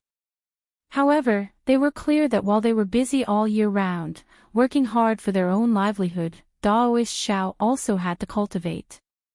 It was best for him to be himself. It was a bright afternoon in the Fortune Dao Palace. Xiao Hua's chair was empty as usual, and there were 4 chairs placed in front of it. At this time, 2 of the chairs were occupied by Prince Lan and Li Xiang, while the other 2 chairs were empty. Below the high platform, there were some Golden Core disciples and Foundation Establishment disciples. Most of these disciples stood beside Li Xiang. On Lan Lan's side, other than a few Golden Core disciples, there were also a few Spirit-severing disciples. These disciples didn't have any arrogance on their faces, nor did they show any special respect. As for the Thunderbolt Immortal, Fujiwen, and the other inner disciples, they weren't in the Fortune Gate Palace. At this time, Lanlan's cultivation had already surpassed Li Xiang's, approaching the late nascent soul stage. His gaze swept across the entire Fortune Gate Palace, and he said, "Senior Brotherly, I have something to discuss with you today." Lanlan's words carried a hint of discussion, but his gaze only lingered on Li Xiang for a moment before he looked outside the hall. There was a kind of authority and confidence in his voice. "Haha, junior brother." Li Xiang laughed. "What is it?" "Junior brother has already far surpassed me in handling the sex affairs. Junior brother can make all the decisions, and I will only be the advisor."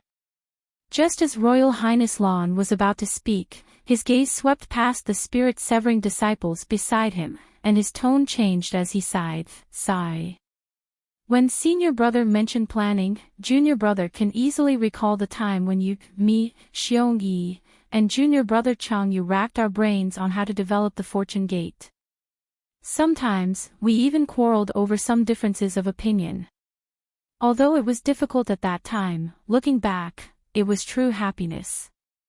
Now, junior brother Chang Yu is gone, and it's impossible for us to return to that time. Hearing Lan mention Chang Yu, Li Xiang's expression changed, and he sighed deeply. He looked at the disciples below the stage and said, "Yes, at that time, the four of us worked together to develop the Fortune Gate under the pressure of Confucian cultivators. We were afraid that we would fail to live up to Master's expectations. Now that I think about it, the changes in the past few decades are bigger than the changes in the past 200 years. It's not just big. It's simply earth-shattering." His Highness Lan said proudly, "Master is a miracle, and in his hands, our Fortune Gate is also a miracle. Although the three continents are big, which Taoist force can compare to our Fortune Gate?" Chapter 4584. Li Xiang hesitated for a moment before reminding, "Junior brother, the Grand Mist Ancestor is an extremely powerful figure. He was the strongest person in the Taoist Gate in the past, and he was only defeated by the combined forces of the Confucian, Buddhist, and demon sects." Senior brotherly." Lan chuckled. "It's good that you're so careful. However, if you had seen Master's majestic appearance in the 1,000 demonic sacred grounds, and if you had seen my Fortune Gate's hundreds of thousands of soldiers flying across the 1,000 demonic sacred grounds, all the demonic beast clans would give way to them. You wouldn't be so cautious anymore. Moreover, Martial Uncle Lei Ting is guarding the soaring Dragon Mountain range. He's also a human Grand Ascension stage cultivator, and his methods aren't any weaker than Master's. That day, he was enraged and killed more than 10 Confucian saints. Even if it's the Grand Mist Ancestor, does he have such methods?" "All right." Li Xiang nodded and replied, "We're finally at the end of our suffering. This victory was obtained by sacrificing the lives of the Fortune Gate's disciples, so we must cherish it." "Of course." Lan Huan said disapprovingly, "How could junior brother not know?" "Oh, I wonder what junior brother wanted to discuss just now." Li Xiang pulled Lan Huan back to the topic and asked, "Why don't you tell me, and I'll give you some advice?" "Oh, it's like this." Lan Huan chuckled. A few days ago, Taoist Master Qing Su sent an envoy over to discuss the division of forces in the 9 prefectures. Li Xiang frowned when he heard Huang Xiaolong's words. "Junior brother, since Master has already agreed to join forces with the Grand Mist Ancestor, you should do as Master says." "But now, Fujiwen, Yu Zhongquan, Xian Songzi, and the other senior brothers have returned. Although they won't interfere with the Fortune Gate's affairs, I feel that it's better to discuss with them. After all, the division of forces in the 9 prefectures is too sensitive and important. Oh, if possible, it's best to ask Martial Uncle Lei Ting." "Sigh, senior brotherly." Helplessness appeared on Prince Lan's face, but there was also a trace of pride in his helplessness. Martial Uncle Lei Ting, Fu Jiwen, and the other senior brothers don't care about the affairs of the sect. They have already said that as long as you and I discuss it, they will agree. This. Li Xiang hesitated for a moment before persuading Huang Xiaolong, junior brother, elder brother has something that I've always wanted to tell junior brother. Since we're talking about cooperating with the Grand Mist Ancestor, elder brother has to remind junior brother. We don't know the Grand Mist Ancestor's strength, but our Fortune Gate strength has been seen through by Daoist Qing Su and Venerable Lord Heaven Flipping Master. If they are sincere, why haven't they revealed their strength to us? This kind of cooperation didn't seem too appropriate. Moreover, the hidden immortal mainland is the world of Confucian cultivators. Although our Fortune Gate strength is at its peak, compared to the 100 schools of Confucian cultivators, we are still lacking. The main reason why the Confucian cultivators haven't besieged our soaring Dragon Mountain range is because they don't want to be the first sacrifice. However, if our Fortune Gate and the Grand Mist Ancestors' plan is too big and cross their bottom line, we will provoke the Confucian, Buddhist, and demon race to join forces again. Then, it won't just be a disaster for our Fortune Gate, it will also bring disaster to Master. Therefore, elder brother thinks that Master has gone to the Star Moon Palace, right? Let's wait for him to return from the Star Moon Palace before we decide. It's better. What senior brother thinks is also what junior brother thinks. Prince Lan smiled and said, previously, junior brother asked Daoist Qing Su, and Daoist Qing Su didn't hide anything from him. He even told junior brother about the situation of the Dao Gate seniors who escaped from the Penglai Immortal region. However, he isn't the Grand Mist Ancestor, so he doesn't know everything. But if you want the Grand Mist Ancestor to announce their forces, only Master and Martial Uncle Lei Ting have the qualifications to do so. Junior brother, you are representing our Fortune Gate and Master. Since the Grand Mist Ancestor isn't willing to reveal anything to you, it means that he doesn't have any sincerity. There's no point in doing this kind of unequal cooperation. Junior brother understands. However, it's rare for our Dao Gate to be in such a good situation. Junior brother has to do something for Master and the Dao Gate. While junior brother is arguing for what's right, I also want to take advantage of the fact that the Confucian sect hasn't gone all out to deal with our Dao Gate. I want to set up a trap and move away all the chess pieces that should be moved. This will build a good foundation for Master to take over in the future. Li Xiang heard Prince Lan's righteous words and could only nod his head and say, then, junior brother, please tell me about the plan you discussed with Daoist Qing Su. Prince Lan began to speak frankly. The more Li Xiang listened, the more his face changed. A feeling of fear and trepidation rose in his heart. Before Prince Lan could finish, Li Xiang hurriedly waved his hand and said, junior brother, this matter is too important. We can't make a decision. I feel that we have to explain this matter to Martial Uncle Lei Ting. If we don't have the confidence to control this plan, then our Fortune Gate will be used as a tool. Prince Lan raised his eyebrows and laughed. Of course our Fortune Gate has the ability to control. That iron army of hundreds of thousands is rare in this world. Which Confucian sect family dares to go against our Fortune Gate? Junior brother, is there anything else? Li Xiang saw that Prince Lan was in high spirits and knew that it wasn't easy to persuade him. He changed the topic and said, let's discuss other things first.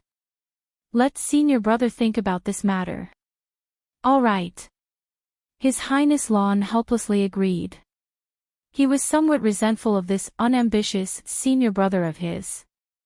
However, when he thought about how Li Xiang couldn't even manage the small Daoist kingdom well back then, he could only blame his bad luck for not being able to do something earth-shattering before Xiaohua returned to the soaring Dragon Mountain range. The second matter is about the disciple recruitment.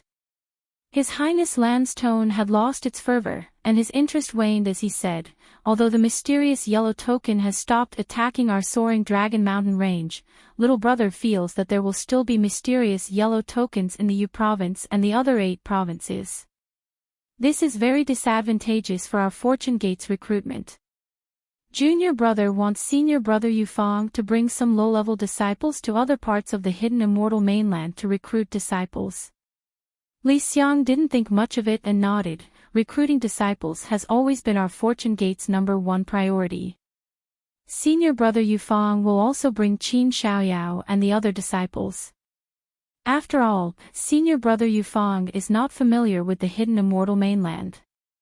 Qin Xiaoyao and the other disciples have more experience. Oh, junior brother has already told senior brother Yufang about this. This year, Qin Xiaoyao and the other disciples will not be allowed to leave the mountain for the time being.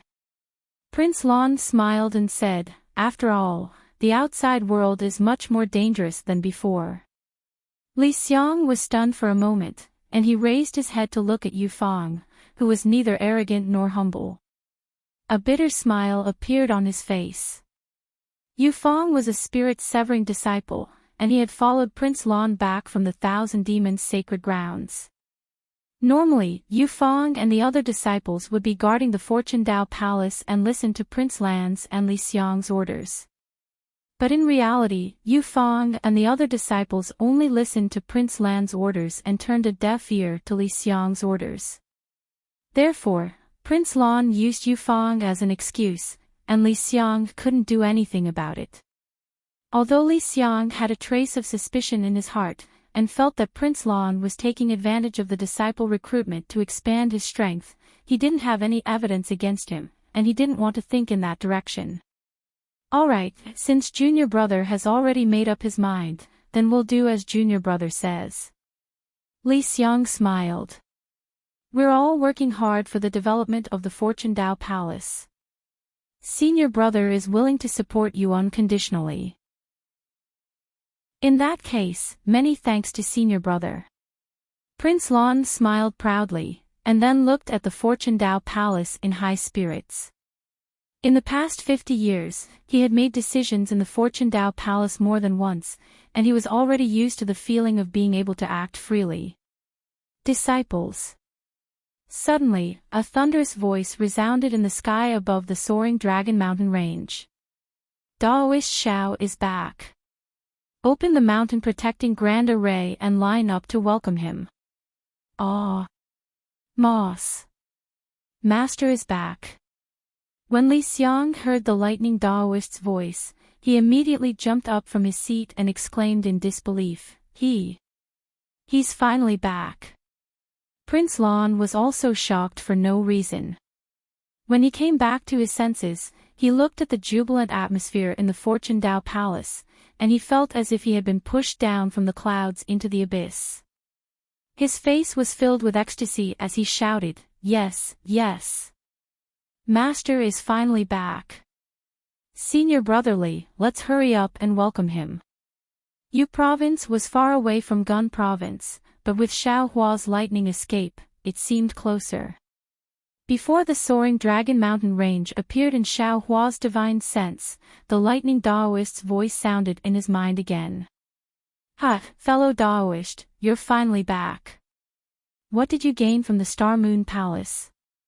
Why don't you guess? Xiao Hua was also happy, and he replied in his mind with a smile. TCH, is there a need to guess? The lightning Daoist said disdainfully. Fellow Daoist, you didn't even let go of a copper coin. This Star Moon Palace must have been completely plundered by you, right? Hee, fellow Daoist, you're wrong this time. Xiao Hua smiled and told the lightning Daoist about what he and the others had seen in the Star Moon Palace. The lightning Daoist sighed in pity. Damn it, it can't be, this Star Moon Palace is actually a place where the gods discuss the laws. It's not an ancient ruin at all. I didn't go, it's a huge loss. Don't worry. Daoist Wu took advantage of the opportunity and said, fellow Daoist Tiandao and fellow Daoist Karma are also listening. We've borrowed a lot from them. When you return to the space, just listen to their teachings. Fellow Daoist Shao has also left the corresponding elixir for you. Swoosh. When he heard about the elixir, the lightning Daoist couldn't help but instantly enter the space. When he came out, he shamelessly reached out and asked Xiaohua for it. Give it a tip, and thank you for all your support. Chapter 4585. Xiaohua had no choice but to follow the Thunderclap Immortal into the space and take out the thing he had obtained earlier. As expected, the Thunderclap Immortal's eyes lit up when he saw the bamboo joint that condensed the long river. He raised his hand almost without hesitation and took the bamboo joint in his hand. After he released his spirit sense, he looked at it carefully for a while and said with a smile, "There is a long river sealed in this thing. The aura of this long river is not from an ordinary realm. If I'm not mistaken, it has something to do with the wisp of purple gas that I obtained earlier. I will refine this bamboo joint and the aura of the long river will be integrated into my body. It will be similar to the effect of fellow Taoists taking the clear feather pill." Many thanks fellow Daoist. The Thunderbolt Immortal spat out lightning from his mouth and swallowed the bamboo joint. A clear stream gushed out from the top of the Thunderbolt Immortal's head like a fountain. It then turned around and fell down. As the clear stream flickered, an indescribable fluctuation merged with the Thunderbolt Immortal's body. "I's going to meditate." The Thunderbolt Immortal's face lit up as he said, "In these 50 years, I have put in a lot of effort. It's time for I to rest." The Thunderbolt Immortal sat down cross-legged in the space and started refining the bamboo joint with all his might. And, fellow Daoist has worked hard. Xiaohua cupped his fist and said, "Leave the rest to I." Xiaohua thought of something and asked, "How is His Highness Lan doing these days?" The Thunderbolt Immortal naturally didn't answer Xiaohua's question. He passed the information he knew to Xiaohua and ignored him. Xiaohua's face turned gloomy when he received the Thunderbolt Immortal's information. If he didn't know His Highness Lan's thoughts, he might have thought that His Highness Lan was selfish and wanted to expand his strength. However, if he knew His Highness Lan's thoughts, then His Highness Lan's actions were really thought-provoking. All right. Xiaohua instantly thought of the scene when he had seen the Grand Mist Ancestor in the illusion when he had left the Star Moon Palace. A sharp glint flashed across his eyes and he said coldly, "People often say that a mountain cannot hold two tigers. This Xiao believed it before, but now I'm afraid it's true. Since it's like this, Grand Mist Ancestor, bring it on. This Xiao doesn't mind playing with you. Who doesn't know how to cast a long line to catch a big fish?" Now that he had a plan, Xiaohua unleashed his powerful Mahayana stage aura, and the entire sky began to churn. Several huge tornadoes gathered in the sky like holes, stirring up the originally clear sky. Bursts of thunderous rumble spread out in all directions as Xiaohua flew toward the soaring Dragon Mountain Range and the Yu province faster than the wind. There was no need to wait for the soaring Dragon Mountain Range. Boom, boom, boom. Several hundred thunderous booms resounded from the soaring Dragon Mountain Range. Countless lightning bolts shot up into the sky, shaking the earth.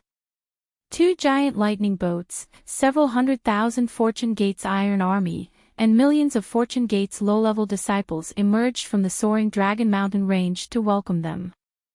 They spread out over 1,000 li in the sky. Xiaohua usually didn't like etiquette, but seeing his own disciples' imposing manner, he was also happy in his heart. How could he blame him? His figure blurred, and he teleported in front of everyone. Before he could say anything, Fujiwen and the other disciples led them to kneel on the ground and shouted, "Disciples respectfully welcome Daoist back to the sect." "Good, you've all worked hard." Xiaohua's eyes flashed like lightning as he looked around. Even though all the disciples were kneeling, they could clearly feel Xiaohua's gaze on them. They couldn't help but feel excited, and they couldn't help but reply, "Disciples didn't work hard. Wait here, and follow this old man back to the Fortune Dao Palace. This old man will reward you according to your contributions." Xiaohua smiled as he raised his hand. He didn't use any divine ability. None of the disciples dared to disobey. They stood up and replied in unison, "Disciples obey, thank you Daoist." As Xiaohua flew up, Fu Jiwen and the other disciples of the Fortune Gate, as well as the disciples of the Soaring Dragon Mountain Range led by Li Xiang and Fu Jiwen, returned to the Fortune Dao Palace in an orderly manner.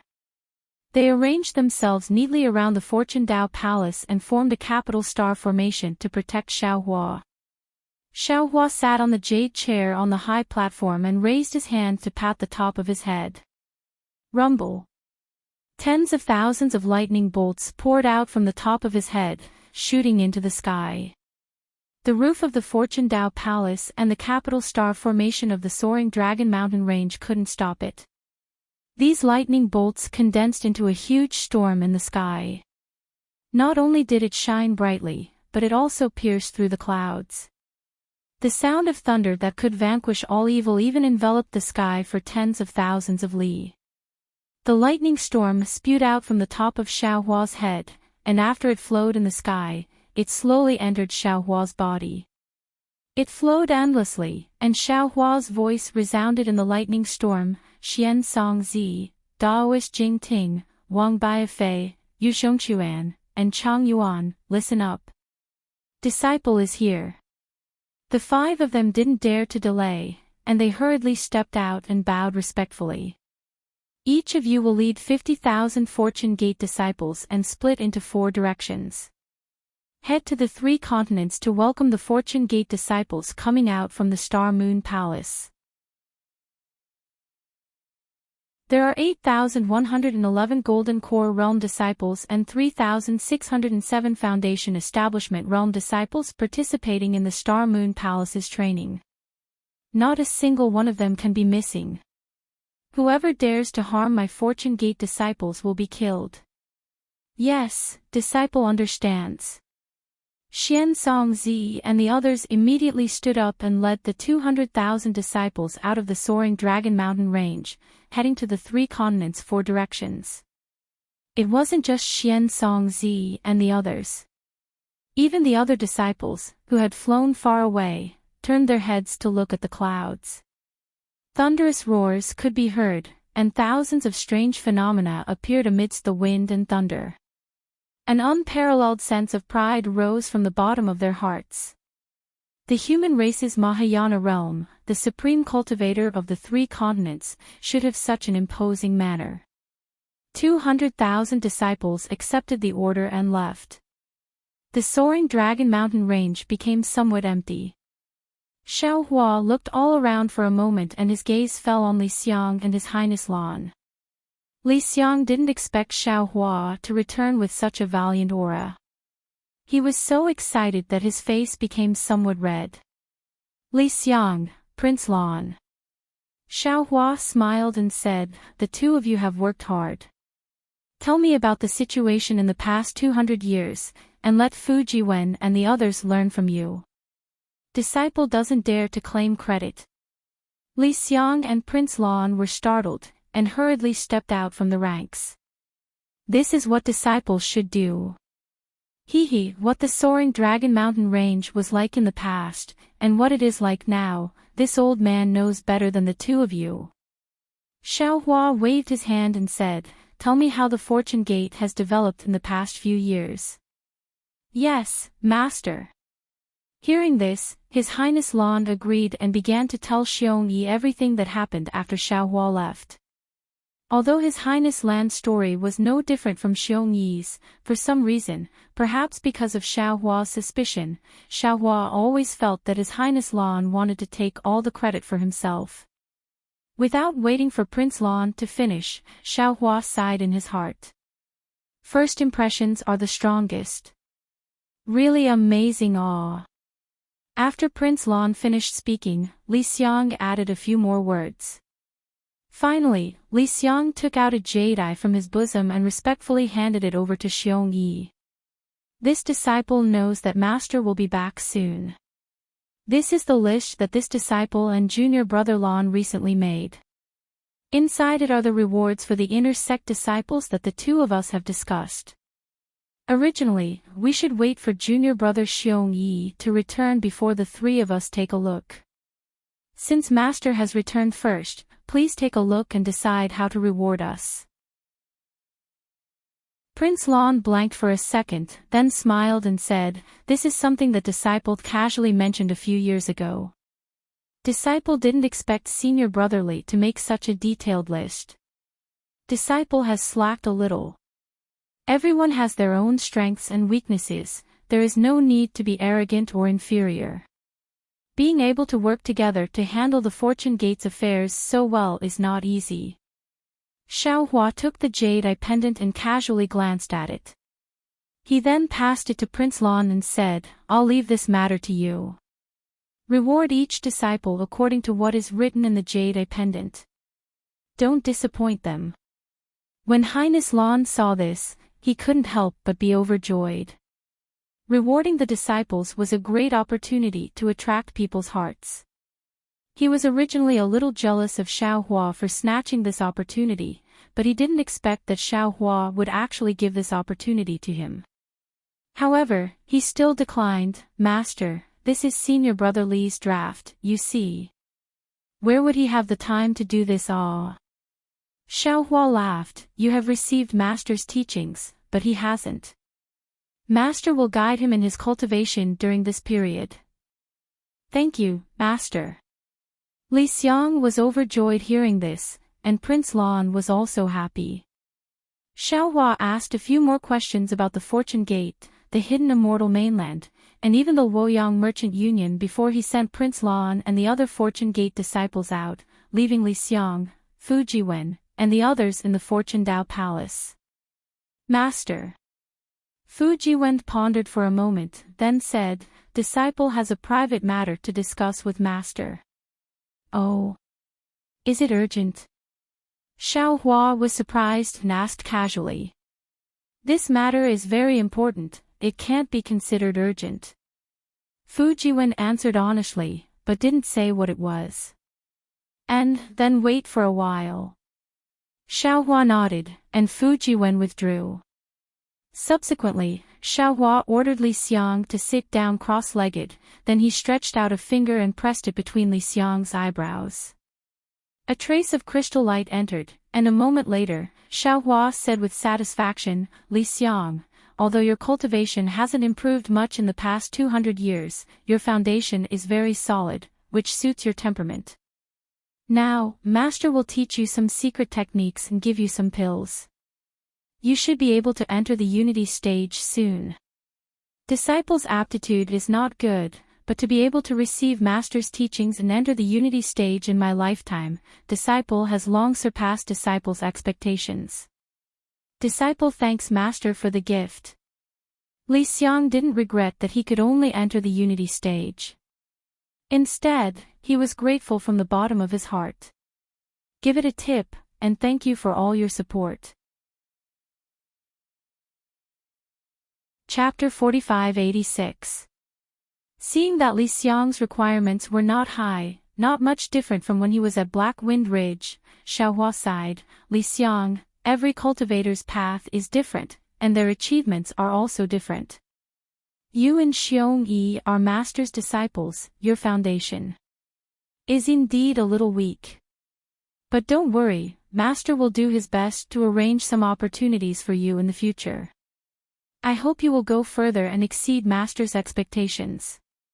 Moreover, your talent in this life." Xiaohua originally wanted to reveal some information about reincarnation, but he stopped when he was about to speak. After all, reincarnation was one of the world's mysteries. Xiaohua didn't have much confidence at this time, so he didn't dare to say this and cause Li Xiang to be negligent. Li Xiang didn't understand the meaning in Xiao Hua's words, and didn't notice that Xiao Hua didn't mention the real meaning of Prince Lan. He thought that Prince Lan's achievements would be much higher than his, so Li Xiang smiled and said, "Master, don't worry, disciple knows his own weight. Disciple will do his best to take care of the Fortune Gate's affairs for Master." Good. Xiao Hua gave Li Xiang a cultivation technique and medicinal pills, then took out the Kunlun mirror and said, "During this time, you can cultivate in the Kunlun paradise." "Thank you, Master." Li Xiang was overjoyed, but he didn't forget to say, "Also, Master, if possible, please consider other foundation establishment and golden core disciples, let them cultivate in the Kunlun paradise." The Kunlun paradise is different from the three mainlands. Disciples below the nascent soul realm are not suitable to cultivate in there. Xiao Hua smiled and said, "However, those disciples in the Qi refining realm can be considered. Don't worry, after you cultivate in seclusion, draw up a plan, Master will consider it." Speaking of this, Xiao Hua hesitated again and asked, "Also, is the Hidden Immortal Mainland's Jade Pavilion Conference going to be held soon?" Li Xiang was dazed for a moment, then nodded and said, "Yes, Master, it will be held in a month's time." "Why, does Master want disciple to go to the Jade Pavilion Conference?" "No." Xiao Hua smiled and said, "You don't need to think too much about this matter. Master will ask Fu Jiwen to send a disciple to snatch an Imperial Preceptor's lot. It's not a big matter. Think about the development of our Fortune Gate's outer disciples, after all, it's a little troublesome." "Yes, Master." Li Xiang understood Xiao Hua's meaning. After that, Xiao Hua shook the Kunlun mirror and took Li Xiang into the Xinhua continent. He then looked at Fu Jiwen and frowned. "Disciple, didn't Sun Jian promise to persuade Immortal Emperor Go Qin? Why is the Immortal Palace sending troops to annihilate my Fortune Gate?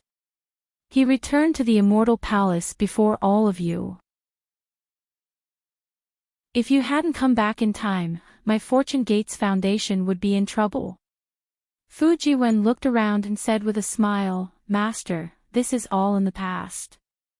Although General Sun has never explained anything, it is still a matter of the past. But seeing that Martial Uncle Wenxiu has become an immortal master of the Immortal Palace, we should know that General Sun is also a man of his word. There must be something wrong with this." "What?" Wenxiu had become an immortal master of the Immortal Palace. When did this happen? Xiao Hua was somewhat stunned. Fu Jiwen was also stunned. He smiled apologetically and said, "Could it be that Martial Uncle Lei Ting didn't tell Master?" "He didn't," Xiao Hua said with a smile. "He was in a hurry to cultivate. After he escaped into the Kunlun immortal realm, he didn't say anything." "My disciple, tell me about the things that have happened all these years." "Yes, Master." Fu Jiwen didn't dare to be negligent. He told Xiao Hua about the matters of the three continents. In the end, he said, "There is news coming from the continuous merchant union every day. These news are all stored in the Wind Pavilion. Master can go take a look if you have nothing to do." "And, Master understands." Xiao Hua rubbed his chin thoughtfully. "The Confucian cultivators have an immortal master, the Dragon Palace of the Four Seas is weak, and the Paradise River is rising. This has a deep impact on the three continents." "Oh, what about the Buddhist sect? The Sutra Seeking Supreme Bliss?" Reporting to Master, the Sutra Seeking Supreme Bliss is quite far from the soaring Dragon Mountain Range. There isn't much news about the continuous merchant union. However, the Sutra Seeking Supreme Bliss seems to have reached the hidden immortal mainland. I just don't know when it will end." Fu Jiwen smiled and said, "If Master wants to know, disciple will send someone to ask. No need to be deliberate." Xiao Hua waved his hand and said, "I'm afraid Master doesn't have much time left. Master will only think about you all." "Ah." Master. Fu Jiwen was surprised, then he was overjoyed and shouted, "Congratulations, Master, for reaching the peak of the Grand Ascension stage. Previously, I was still a little worried, but now I can finally be at ease." Disciple, what do you mean? Xiao Hua recalled what Fu Jiwen had said earlier, and a bad feeling arose in his heart. He asked curiously, "Master's cultivation. Could it be that it has something to do with the important matter you mentioned?" "Yes, Master." Fu Jiwen thought for a while and said, "Immortal Emperor Go Chen's ninth princess, Princess Axayan, lost half of the Immortal Palace's Heaven's Heart and couldn't take out the Heaven's Heart during the Heaven's Selection Conference. In a fit of rage, Immortal Emperor Go Chen imprisoned her in the Heaven's Punishment Prison Crystal and banished her to the lower realm. It's been nearly 300 years since then." "What?" Xin was imprisoned in the Heaven's Punishment Prison Crystal. "You? Who did you hear that from?" When Xiao Hua heard this, his complexion unconsciously changed. He stood up from the jade chair in shock. The originally calm thunderstorm suddenly erupted like a gigantic thunder sword that directly slashed into the blue dome of heaven. Tens of thousands of li to the left of the thunderstorm, the silent thunderstorm crazily expanded, swallowing countless clouds and shattering them into pieces. Fu Jiwen only felt as if the entire world was collapsing. Countless stars dimmed, countless clouds rose and fell. His entire soul and body were like a falling leaf, rapidly spinning without landing. "Master, it's Bai, and who said it?" Fu Jiwen couldn't breathe, he struggled with all his might, barely spitting out a few words from his mouth. Immediately after, Xiao Hua made an "n" sound.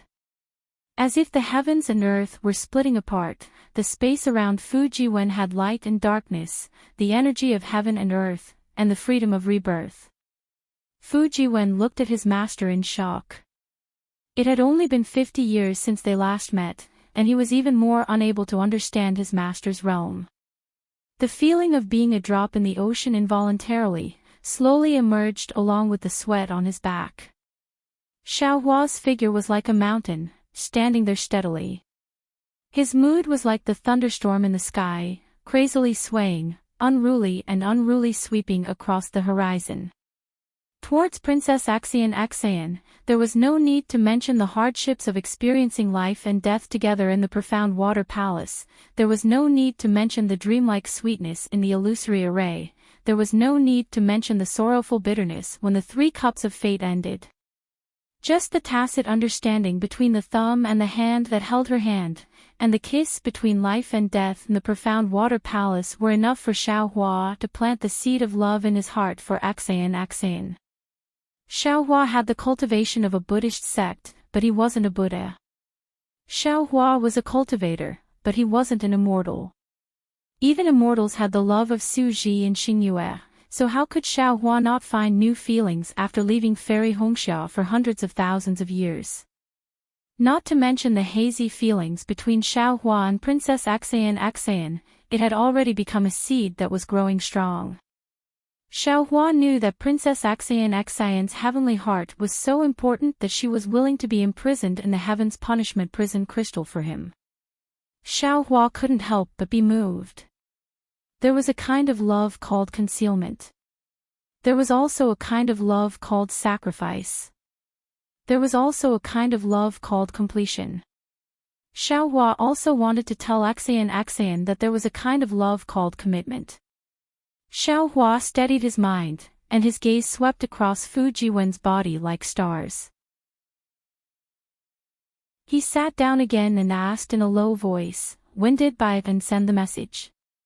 "Master, it's like this." Fu Jiwen took a deep breath and told Xiao Hua about 10 years ago when Bai was banished from the Immortal Palace and was stranded near the soaring Dragon Mountain range. He was discovered by a Fortune Gate disciple and brought into the Fortune Dao Palace. In the end, Fu Jiwen hesitated for a moment and said in a low voice, "In addition, Bai also said." Seeing Fu Jiwen's hesitation, Xiao Hua couldn't help but frown. His heart trembled even more, and he asked, "What's wrong? Is there any more bad news?" Fujiwen shook his head and replied, "It's not particularly bad news, but the Nangong family seems to have the intention of looting a burning house. They want to take advantage of this opportunity to propose marriage to the immortal palace. Their intentions are punishable by death." Xiaohua's eyes narrowed, and a chill appeared on his face. Even someone as strong as Fujiwen felt as if snow was falling under the moon. However, until now, the Continuous Merchant Union has not received any news about the marriage between the Nangong family and the Immortal Palace. Fujiwen hurriedly said. Continuous Merchant Union. Xiaohua sneered and looked outside the Fortune Dao Palace. He said in a rather lonely voice, "After arriving at the Star Moon Palace, Master found out that the Continuous Merchant Union is just a child. It's too difficult for them to get any news from the Immortal Palace." "Indeed." Fujiwen nodded. After Disciple received the news, Disciple discussed with Bai Fen and hurriedly sent the news of the new princess being banished to the lower realm and the Nangong family to the Continuous Merchant Union. The Continuous Merchant Union also spent a lot of money to search, but Disciple has not found any valuable information. Origin stones are not omnipotent. There are some things that cannot be exchanged with origin stones. Xiaohua said indifferently.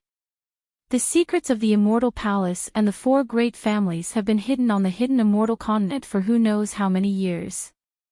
It is not something that our Fortune Gate can compare to. Speaking of this, Xiaohua pondered for a moment and said to Fujiwen, "Summon Bai Fen and tell Master the results of your discussions over the years." "Yes, Master." Fujiwen flew out of the Fortune Dao Palace.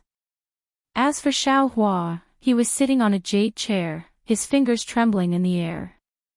He seemed to be forming hand seals, but also seemed to be writing some green seal text. His eyebrows furrowed even tighter. After a short while, Bai Fen followed Fujiwen to the Fortune Dao Palace. When Xiaohua returned to the soaring Dragon Mountain range and released the thunderstorm from the top of the Fortune Dao Palace, Bai Fen had already sensed it. She was shocked. After meeting Xiaohua, she had already told Fujiwen to cultivate with Xiaohua. Moreover, after being banished to the soaring Dragon Mountain range, she had been secretly delighted to see Fujiwen's cultivation. She knew that her prediction was right, but when she saw Xiaohua's Grand Ascension stage aura again, she still found it hard to calm down. She really did not dare to imagine that in just a few hundred years, Xiaohua could actually stand side by side with Emperor Go Qin and become the supreme cultivator of the human race on the 3 continents. Moreover, she was also shocked by the East Sea Empress scheme. Chapter 4587. When Baiyan entered the Fortune Dao Palace, she glanced around and saw that Xiaohua was the only one sitting in the main hall. Although the Xiaohua in front of her didn't look any different from the previous Xiaohua, Baiyan didn't dare to neglect him. She hurriedly retracted her gaze and followed behind Fujiwen. Lowering her head, she flew to the bottom of the stage and kowtowed, "Servant Baiyan greets Dao Master." Xiaohua was stunned and smiled bitterly. He glanced at Fujiwen and hurriedly helped Baiyan up. A smile appeared on his face as he said, "Baiyan, no need to be so polite. As the saying goes, master and disciple are like father and son. Fujiwen is my disciple and my child.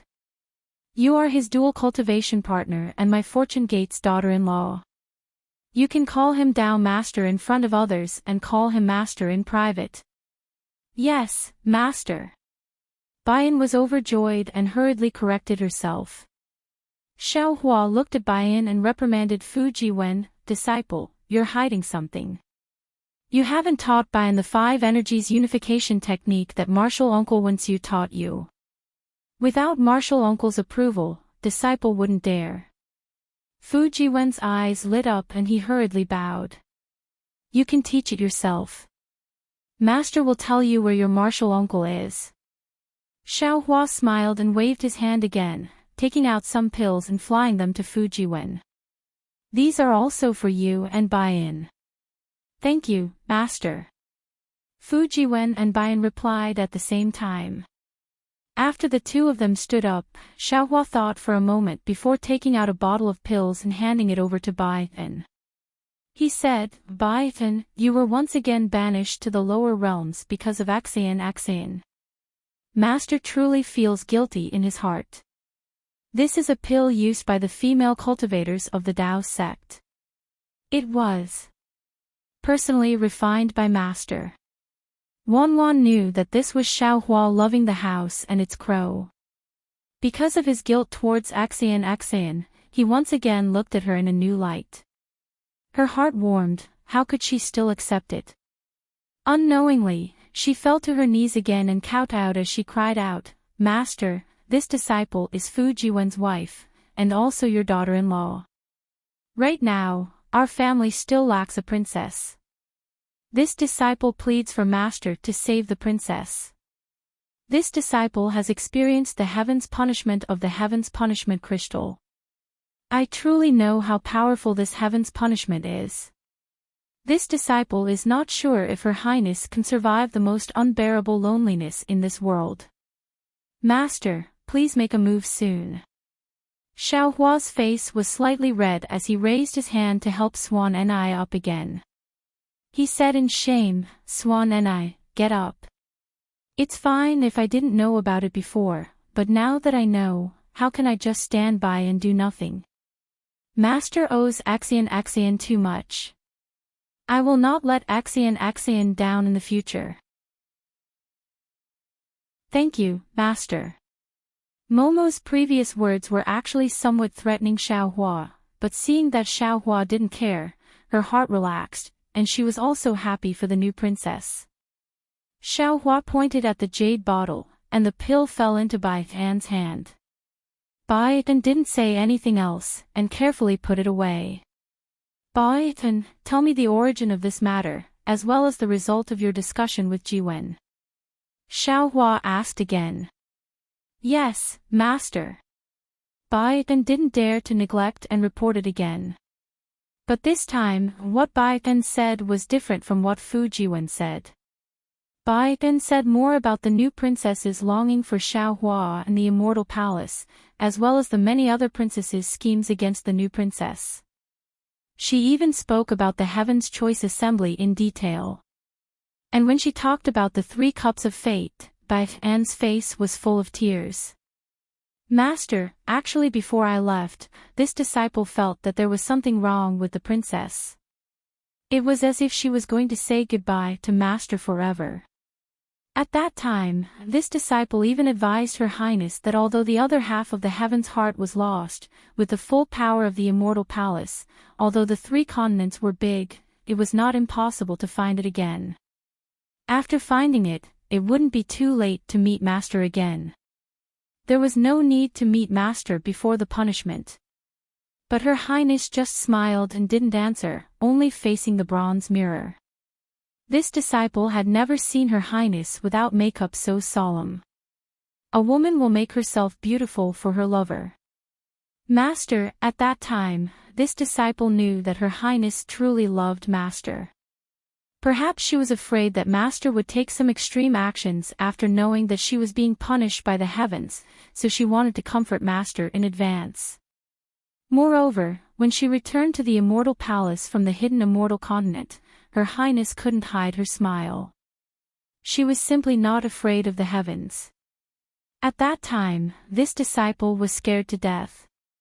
I was really afraid that Her Highness would have other thoughts, so I tried my best to persuade Her Highness. Afterwards, Her Highness went to the 3 provinces of thunder and lightning to receive the heaven's punishment. The entire immortal palace was on alert. It was said that the heaven's punishment was personally controlled by immortal Emperor Go-Chin. Even the Eastern Sea Empress didn't know which prison Her Highness was imprisoned in, let alone where the prison was in the 3 continents. Listening to Baiyan, Xiaohua's mind was also filled with thoughts. Obviously, Princess Axian didn't tell anyone about the whereabouts of the half-heaven's heart. Even at this time, Bayan didn't know that the Immortal Palace had already gathered the 5-chi unification method. Of course, Wen Chu was also one of the Fortune Gate's secrets. Without Xiaohua's approval, Fu Jiwen didn't dare to casually tell Bayan about Wen Chu. Xiaohua was just a little confused. Since Sun Jian had already returned to the Immortal Palace and Wen Chu had offered the 5-chi unification method to the Immortal Palace, Immortal Emperor Goqin probably already knew that Xian's half-heaven's heart had fallen into Xiaohua's hands. In particular, with the 5-chi unification method, that half-heaven's heart had already lost its effect. Immortal Emperor Goqin imprisoning Xian no longer had any meaning. Xiaohua didn't know why Immortal Emperor Goqin didn't pardon Xian. Bayan was very obedient and didn't say much about the Nangong family's marriage proposal. He only said one sentence before continuing, "When this disciple woke up from the coma and saw that I was in a strange place, I couldn't help but feel a little nervous. However, after this disciple checked my cultivation, I discovered that my cultivation wasn't crippled like the other Immortal Palace disciples who were banished to the lower realm. This disciple was overjoyed and thought that Empress Dowager was being lenient. However, when this disciple met a Fortune Gate disciple and found out that this was the Soaring Dragon Mountain Range, this disciple suddenly realized. This was clearly Empress Dowager wanting this disciple to deliver a letter to Master. Therefore, this disciple hurriedly went to the mountain gate to look for young Master Fu, but the hateful thing was. Fu Jiwen coughed and said, "Bayan, pick the main point." "It's fine." Xiaohua smiled and said, "Bayan, just say it." "Actually, it's nothing much." Bayan smiled and said, "The Soaring Dragon Mountain Range's Fortune Gate disciple was different from what this disciple had imagined. The disciple guarding the array was actually a little arrogant and insisted that this disciple take out their palace master land's handwritten order before they were willing to let this disciple pass. Oh, even a 4th grade essence force master like you is so arrogant."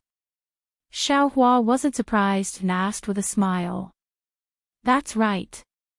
Bayan answered. At that time, the Fortune Gate disciples had just killed several dozen Wen sages and were full of arrogance. This disciple, a 4th grade essence force master, was not in their eyes at all. And then Xiaohua nodded, acknowledging Bayan's complaint and asked again. "This disciple has plenty of ways to deal with this kind of disciple." Bayan answered, "I gave them some benefits and said some threats. I also reported the names of Lu Yi, Wang Bianfei, and the others that young Master Fu had mentioned to this disciple earlier. Coincidentally, Wang Bianfei was inside the mountain gate, and after reporting, this disciple naturally entered the Fortune Gate." "And, what did you discuss with Jiwen?" Xiaohua closed his eyes, and his expression was indifferent as he asked.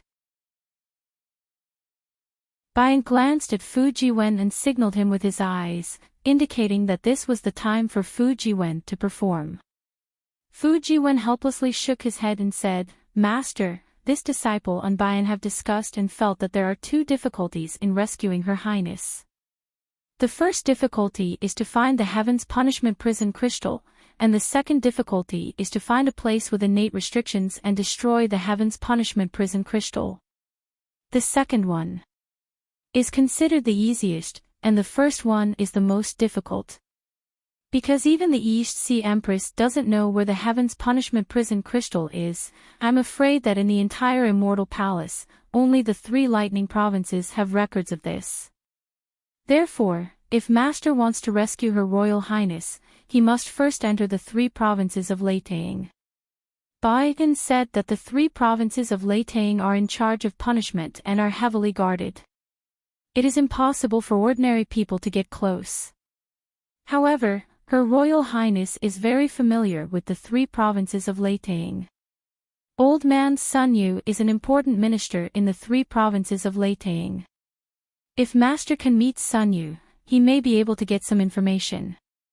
But if Master wants to enter the 3 lightning provinces, you must first enter the Immortal Palace. But, where is the Immortal Palace? Bayan doesn't know, and Gusuchuri probably doesn't know either. Ordinary scholarly families also don't know.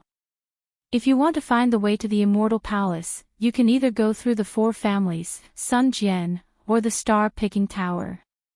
Of course, I didn't think that Marshal and Wenxiu would enter the Wenxiu Palace of Literature. If Marshal and Wenxiu can cooperate from the inside, it shouldn't be too difficult for Master to enter the Immortal Palace. After passing the most difficult stage, Master just needs to find out where Her Highness Heaven's punishment prison crystal is in the 3 lightning provinces. And here, General Sun Yu should be able to help. Hearing this, Xiaohua shook his head and said, since the East Sea Empress can't find out, how can Sun Jian find out? Master, you don't know. Bayan smiled and said, the East Sea Empress doesn't know how to find out, but she can't. The Empress is the mother of the world, and she has to be a role model for all the women in the world. She also has to treat the 9 princesses fairly, so she can't find out. And General Sun.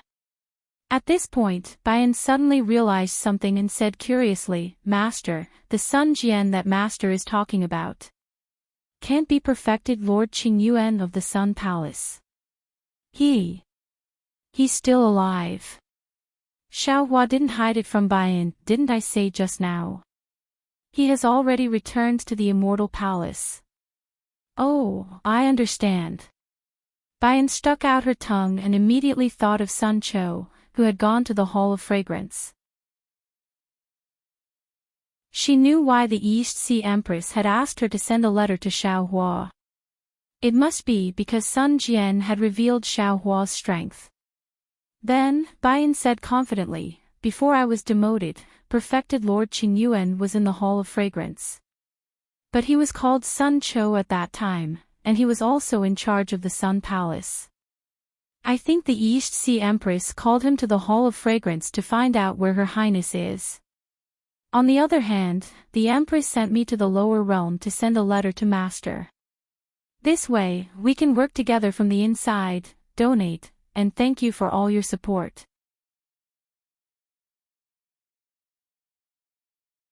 Chapter 4588. N. Xiaohua nodded and smiled. Since that's the case, I believe Sun Jian's side is also investigating. We should also make preparations. Master will rest for a period of time before going to investigate the location of the Immortal Palace and contact your martial uncle Wenxiu. Yes, Master. Fujiwen agreed and said, then Disciple. We'll also try to contact the 4 great families and see if I can get some information. And Nangong Jingyin, she actually dares to snatch the princess from Master. We must teach them a lesson. Tao Wu also shouted angrily. Xiaohua waved his hand and said rather leniently, when Master heard those words just now, I also felt uncomfortable in my heart. However, the Nangong family doesn't know of Master's relationship with the new princess. They wanted to use the new princess' freedom as the price to threaten the Empress. However, the indirect effect was also to let the new princess obtain her freedom. However, their plans were all for naught in the end. That won't do. Tao Wu raised her head and said stubbornly, how can a toad like Nangong Jingyin covet the princess? Although Master is magnanimous and has telepathy with the princess, Disciple feels uncomfortable just thinking about it. Furthermore, the Nangong family will definitely publicize this matter. Even if the princess marries Master in the future, Master's face won't look good. And Tao Wu is right. Xiaohua nodded. Jiwen, send Disciple to contact Nangong Pingping of the Nangong family. Tell him that Master has something to say to Nangong Tianjiao. Yes, Disciple understands. Fujiwen agreed without thinking. Xiaohua then explained, Nangong Pingping is the leader of the Nangong family who entered the Star Moon Palace. Master has saved their lives before. Yes, disciple understands. Fu Jiwen smiled and said, Master has made a trip to the Star Moon Palace. I wonder how many people he has saved. Oh, Master, disciple heard that Jai Xingzi and Gusu Chudi also entered the Star Moon Palace. Did they have any fortuitous encounters? Tao Wu and Gusu Chudi had a good relationship and naturally thought of the two of them. Her tone was filled with envy. Xiao Hua smiled and said, there are many fortuitous encounters in the world. The Star Moon Palace is just one of them. This time, the Star Moon Palace is different from before. Who knows how many humans and demons have died in there? What is there for you to be envious of? When he spoke up to this point, Xiao Hua looked into the distance and frowned slightly. However, I've already promised Jai Xingzi and Gusu Chudi in the Thousand Demons Sacred Realm that your martial uncle Wen Chu would go to the Gusu clan on Jai Xingzi's behalf to propose marriage for Gusu Chudi. Now that he's become the Immortal Palace's Master of Literature Palace, it's quite troublesome. I have to hurry and find your martial uncle Wen Chu. Master. Upon hearing this, Tao Wu hurriedly said, You. Hey. Fu Jiwen frowned and stopped him. Xiao Hua was puzzled and asked, What's wrong? It's nothing. Fu Jiwen smiled and said, I'm going to wait for Master to come back and get married. After all, if I don't go through the ceremony, I won't be able to be with Momo and have to give her family an explanation. Boom. Hearing these words, Xiao Hua's mind suddenly gave birth to a clap of thunder, and the thunderstorm in the sky once again shook violently. That's right. Xiao Hua lost his voice and said in a low voice, even Momo and Gusu Chudi want a status. Xian is Immortal Emperor Go Chen's 9th princess. How can I save her without knowing the truth? Those who know won't say much, but what about those who don't know? What will they think? What will they say? Didn't Fu Jiwen tell me 2 stories that day? If I don't save Xian openly, if I don't openly propose marriage to the Immortal Palace, how can I stop everyone's tongues from wagging? How can I give the Nangong family a fair counterattack? Even if Xian doesn't care about these things, the Immortal Palace cares about these things, this Xiao's descendants care about these things, and in the future, the Fortune Gate's hundreds of millions of disciples will care about these things. Xiao Hua seemed to be pondering, but also seemed to be muttering to himself. He didn't avoid Fu Jiwen and Fu Jiwen. When Fu Jiwen and Tao Wu heard this, shock appeared on their faces. At the same time, Tao Wu was so excited that his face turned red.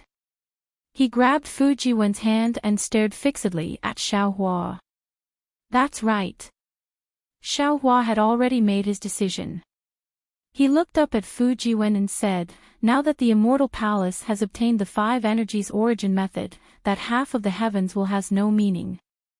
Princess Xian's punishment should also have a conclusion. However, this conclusion needs an excuse, and also an explanation for Immortal Emperor Go Qin to the world and the other 8 princesses. The Nangong family just happened to give the Eastern Sea Empress this excuse. I'm sure they've already started to prepare and send a letter to the Immortal Palace.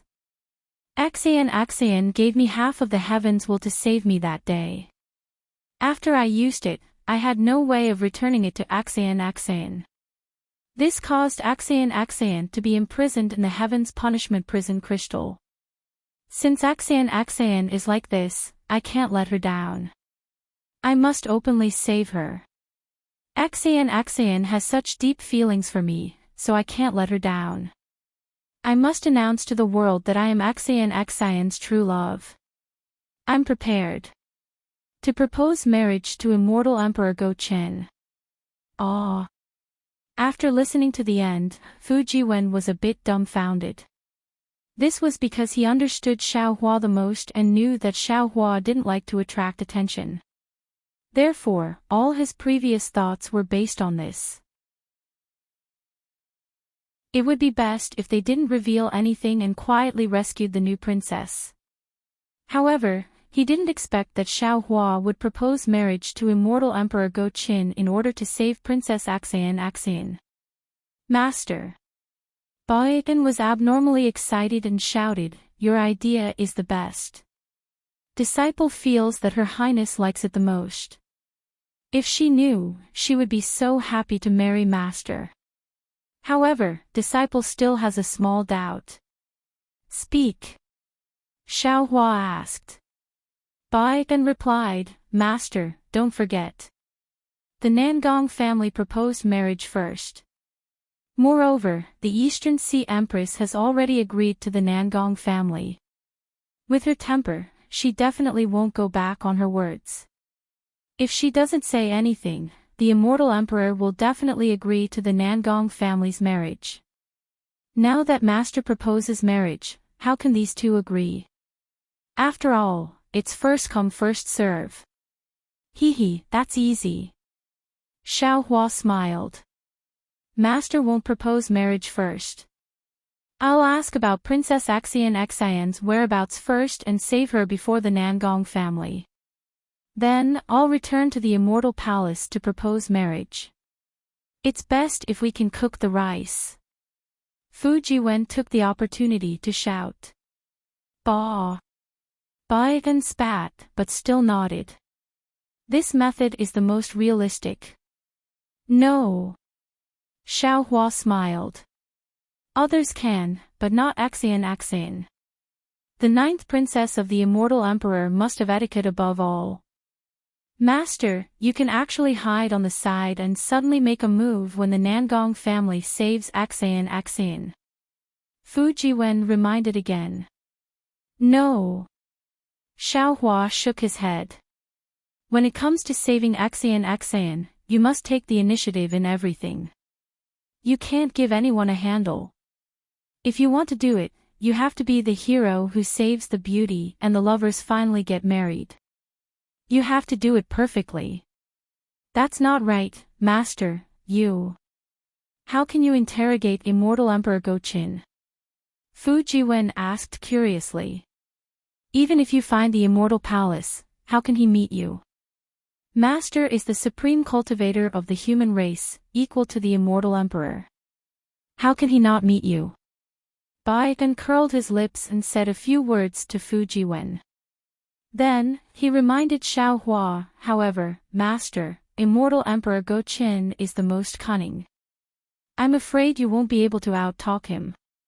You have to think of a plan to interrogate him." I'm the worst at talking." Xiao Hua stretched out his hands, looked at them flashing with lightning, and laughed. "I'm the best at persuading people with virtue." "Master." Fu Jiwen exclaimed, "Could it be that you want to fight at the Lingyun Palace?" Xiao Hua rolled his eyes at Fu Jiwen and said, "Disciple, I'm going to ask for Axian's whereabouts and then ask for her hand in marriage. If I fight at the Lingyun Palace and trample on Immortal Emperor Go Chen's face, do you think Immortal Emperor Go Chen's temper will be good enough to not care about this? And still betroth Axian to me?" "That's true." Fu Jiwen rubbed his nose and said awkwardly, "Not to mention Immortal Emperor Go Qin who leads the Confucians, even a rich man with some farmland won't agree." "So..." Xiao Hua smiled and said, "With my face as a human Grand Ascension stage master, I'm sure Immortal Emperor Go Qin will tell me if I ask for Axian's whereabouts. Then, I'll rescue Princess Axian and bring her to the Immortal Palace to beg for mercy. Then, I'll catch him off guard. What's done can't be undone." "Master." Baoyan said in disbelief, "You're thinking too simply. The Immortal Emperor represents the heavenly prestige. As the saying goes, the heavenly prestige is unpredictable. Maybe he really won't reveal it. Don't forget, even the Imperial Empress doesn't know where the princess is imprisoned." Xiao Hua sneered and looked up at the sky. "Then there's nothing to say. Axian has treated me so well, I can't let her down. Then, I'll destroy the Lingyun Palace." Good, Good, good. Bai then jumped up in joy and shouted, "Attack the Lingyun Palace. We must attack the Lingyun Palace and let the 8 princesses know that the 9th princess's husband is someone who can pierce through the heavens. Let's see who dares to hit us when we're down. Master, you have to think twice." Fu Jiwen looked at the old man and the young man with a wry smile. Neither of them was afraid of making a big deal out of this. Unfortunately, Bai ignored Fu Jiwen and said anxiously, "Then, Master, if that's the case, I have to contact Marshal Ant Wen Chu and hurry to find the Immortal Palace. If we're too late, the Nangong family will take the lead and that will be bad. Attacking the Lingyun Palace is just a preparation. I don't think it'll happen. Of course, if it really does happen, then it'll be the time for our fortune gate to establish our prestige. This is also an opportunity that Immortal Emperor Go Qin has given me."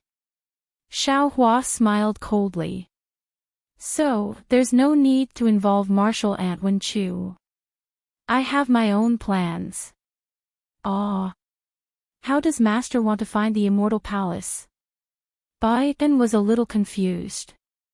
"Give it as a reward, and thank you for all your support."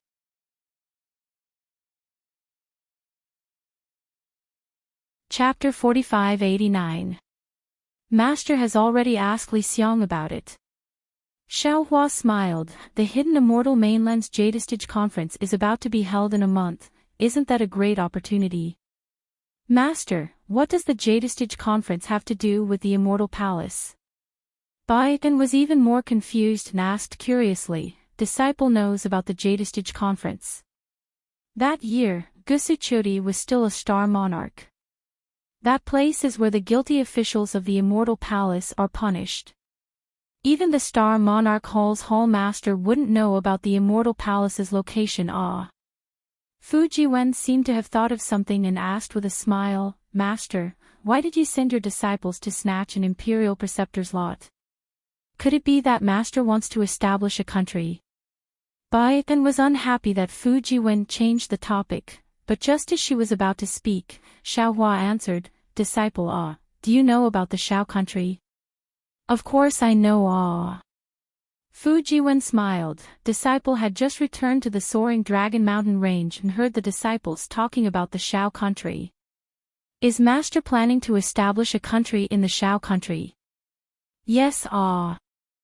Xiao Hua smiled bitterly. "It's not that Master is ambitious, but Master has no choice but to establish a country." Xiao Hua then recounted what he had seen and heard in the Shao country, as well as how Xiong Yi and the others had captured the country's ruler. In the end, he said, "Instead of letting those Confucian cultivators or Grand Mist ancestors' subordinates take advantage of the Shao country, it's better for our fortune gate to do it ourselves. Moreover, didn't Master say it earlier? Xiong Yi and Li Xiang are Fortune Gate's outer disciples, and you are Fortune Gate's inner disciples. Not to mention you, even your subordinates are stronger than Xiong Yi and the others. How do you expect outer disciples to interact with inner disciples? I can imagine how awkward it must be for Li Xiang and Prince Lan to sit on these 2 chairs in front of me when I'm not around. But if I ask you to sit on this chair, you definitely won't be willing. Therefore, Master has decided to send the outer disciples to the Shao country. And Master's plan is good." Fu Jiwen nodded. "One is the Shao country, the Hidden Immortal Mainland's first Dao Empire, and the other is the soaring Dragon Mountain Range, the Hidden Immortal Mainland's first Dao sect. They can support each other and develop together." "Master." Bai Yen couldn't help but ask, "Master, how do you plan to find the Immortal Palace?" "Listen carefully, you'll know soon." Xiao Hua smiled, then asked Fu Jiwen, "How many Imperial Preceptors will there be in the Yaotai meeting this time?" "I'm not sure about that." Fu Jiwen shook his head and said, "After I returned to the mountain, I read the information of the Luo Yi Business Alliance. It seems that the last time, there were 1,200. This time, there will be fewer, but there should be about 800. Why are there so many? Xiaohua asked curiously. Back then, Master had snatched 1 out of 10, and racked his brains. The calamity in the hidden immortal continent has affected the kingdom of Taoism. Almost every day, the kingdom of Taoism is destroyed. Moreover, the interval between the Jadestage gathering has been long. Naturally, there will be more lots for the State Master. Fu Jiwen said with a smile. However, Master, isn't it better to have more lots for the State Master? Master still can't find the way to the Immortal Palace with these 800 lots. Ah! Hearing this, Bai Fen finally understood. Xiaohua's idea was really incredible, but it was very feasible. Since the kingdom of Taoism had to be worshipped when the kingdom of Taoism was established, the lot of the State Master had to return to the Sole Official Hall. The Sole Official Hall was in the Immortal Palace, so following the lot of the State Master would naturally lead to the Immortal Palace. Of course, 1 lot of the State Master might not be enough, but what about 10? What about 100? What about 1,000? With Xiaohua's strength as a human Mahayana stage cultivator, he could definitely find the way to the Immortal Palace.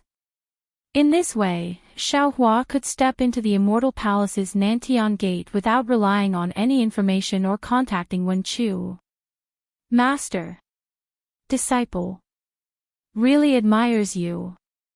Bai Fen said, only Master can become a human Mahayana stage cultivator. Unlike some people, who know. But don't say it. After saying that, Bai Fen pinched Fu Jiwen's waist. Fu Jiwen didn't dare to be negligent and hurriedly responded with an ouch, to show that he had received Bai Fen's anger. Xiaohua looked at the young couple, and after a while, he said, Bai Fen used to be an immortal official of the Immortal Palace, so he has considered some things more comprehensively. Jiwen and Bai Fen, think about this more carefully. We will set off for the Yaotai Mountain in 10 days. Yes, Master. Fu Jiwen and Bai Fen bowed and agreed. Also, Jiwen, you take Bai Fen and your disciples back to the Xinhua continent. Let Bai Fen take over Xiong Yi's matter and investigate the culprit behind the Shao country's Confucian cultivators. You will organize the 100,000 Fortune Gate disciples and accompany Master to the Yaotai Mountain. Yes. Fu Jiwen agreed and left Bai Fen in the Fortune Dao Palace while he went to gather his disciples. Bai Fen, tell Master about Princess Axian. Xiaohua smiled and said, she never mentions anything about the Immortal Palace. This. Feng Xiu was a little embarrassed and said, Master, let's talk about this after you rescue Her Highness. After all, this disciple doesn't know what Her Highness wants to say. If this disciple says something wrong, Her Highness will punish this disciple. All right. Xiaohua also knew that it was difficult for Yanqing. After pondering for a moment, he asked, oh right, back then when Master met Princess Axian, she was only around the 4th grade of essence energy. It seems like her strength back then was not comparable to yours. Why is that? At the mention of this, anger immediately appeared on Bai Fan's face. He said fiercely, isn't it all because of Princess Qing of the Jasper Flower Palace? Bai and then told him about Princess Qing's plot to frame Princess Axian. In the end, he said, Princess Qing is injured and her cultivation is not fully recovered. I heard from the maidservants of the school of the Emperor Star that they once begged the princess to report this matter to the Emperor Immortal. However, the princess felt that the Emperor Immortal was too busy with government affairs and was troubled by the matters of the 4 great clans. If she told the Emperor Immortal would be even angrier, so she didn't say anything. At that time, the princess probably wanted to avoid Princess Qing, so she descended to the lower realm. Hearing this, Xiaohua was stunned. He seemed to have thought of something. He looked deeply at Bai Fen and said, Bai Fen, didn't Axian tell you why she went to the Saint River in the Western Paradise? No. Bai An asked curiously, why did Her Highness tell this disciple this? Xiao Hua said word by word, when Master met Princess Axian in the Western Paradise, she had invited a Buddhist disciple who was proficient in heaven's feet. She also wanted to invite a Taoist cultivator who was proficient in water escape and formations to the Xianshui Palace at the bottom of the Saint River to save a nephew of hers. She also said that this nephew of hers was suppressed in the Xianshui Palace. How is that possible? Bai An didn't care and said casually, Her Highness's nephew. However, at this point, Bai An suddenly froze. The details of her time with Princess Axian suddenly appeared in her mind. Bai An immediately understood. Wasn't the nephew that Princess Axian was talking about her? Bai An had never thought that a descendant of an immortal emperor would risk her life to save her in an unknown place when she was seriously injured. Just for that possibility alone. Princess Axian. Bai An knelt on the ground and cried as she kowtowed to the sky. Even if this servant's body is smashed to pieces, this servant will still save you from the heaven's punishment prison crystal.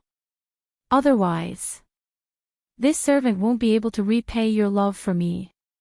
Sigh. After Bai An finished crying and kowtowing, Xiao Hua helped Bai An up and said, Axian is always so considerate of others. She treats you the same way as Master. After hearing so much, she didn't tell you or Master about it. This is the bearing of an immortal emperor's princess. Whether it's you or Master, we can't let her down. Of course, the heavenly Tao is fair as well. If she didn't save you, I'm afraid you wouldn't have been banished to the lower realm to save her. Master, I don't want to eliminate any karma. Momo stopped crying, looked up at the sky, and said, I just hope that Master can go to the immortal palace and force out the princess's whereabouts. Teach the arrogant immortal palace a lesson, as well as those immortal officials who hurt the princess. After a while, Fu Jiwen returned with his disciple. He looked at Bai An's increasingly determined expression in bewilderment and did not ask any questions. Meanwhile, Xiao Hua took out the Kunlun mirror and sent them all into the Xinhua continent. Then, he closed his eyes and meditated. The Yaotai Mountain was still the Yaotai Mountain. For thousands of years, that bluestone peak was like a jade tablet worshipping an immortal palace. It stood between the heavens and the earth, regardless of whether the wind blew or the rain fell, regardless of whether the wind was biting cold. Not to mention that Xiao Hua had left for more than 300 years, it was like a blink of an eye. In the blink of an eye, nothing had changed on Yaotai Mountain. The mountain was still the same mountain, and the water was still the same water. Even under the Yaotai Mountain, there were still some tents in a radius of nearly 100 miles. Around these tents, there were still many soldiers and generals in bright armor. Those monarchs who were recruiting Tao cultivators were also waiting respectfully for them. However, the current Yaotai Mountain was different from before. Snowflakes were fluttering in the sky, and these snowflakes were different from most places in the hidden immortal continent. The snowflakes were the size of a palm, and looked like white cranes. As the snowflakes fluttered in the air, they danced along the protrusions on both sides.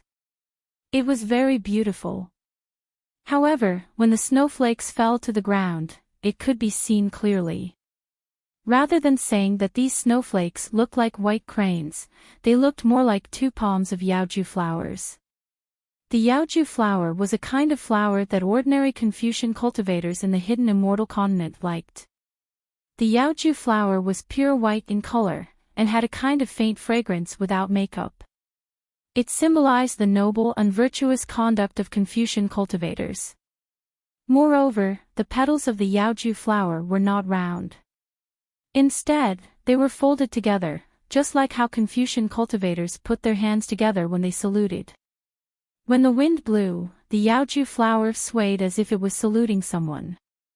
This was the real reason why Yaotai Mountain was famous in the secular world.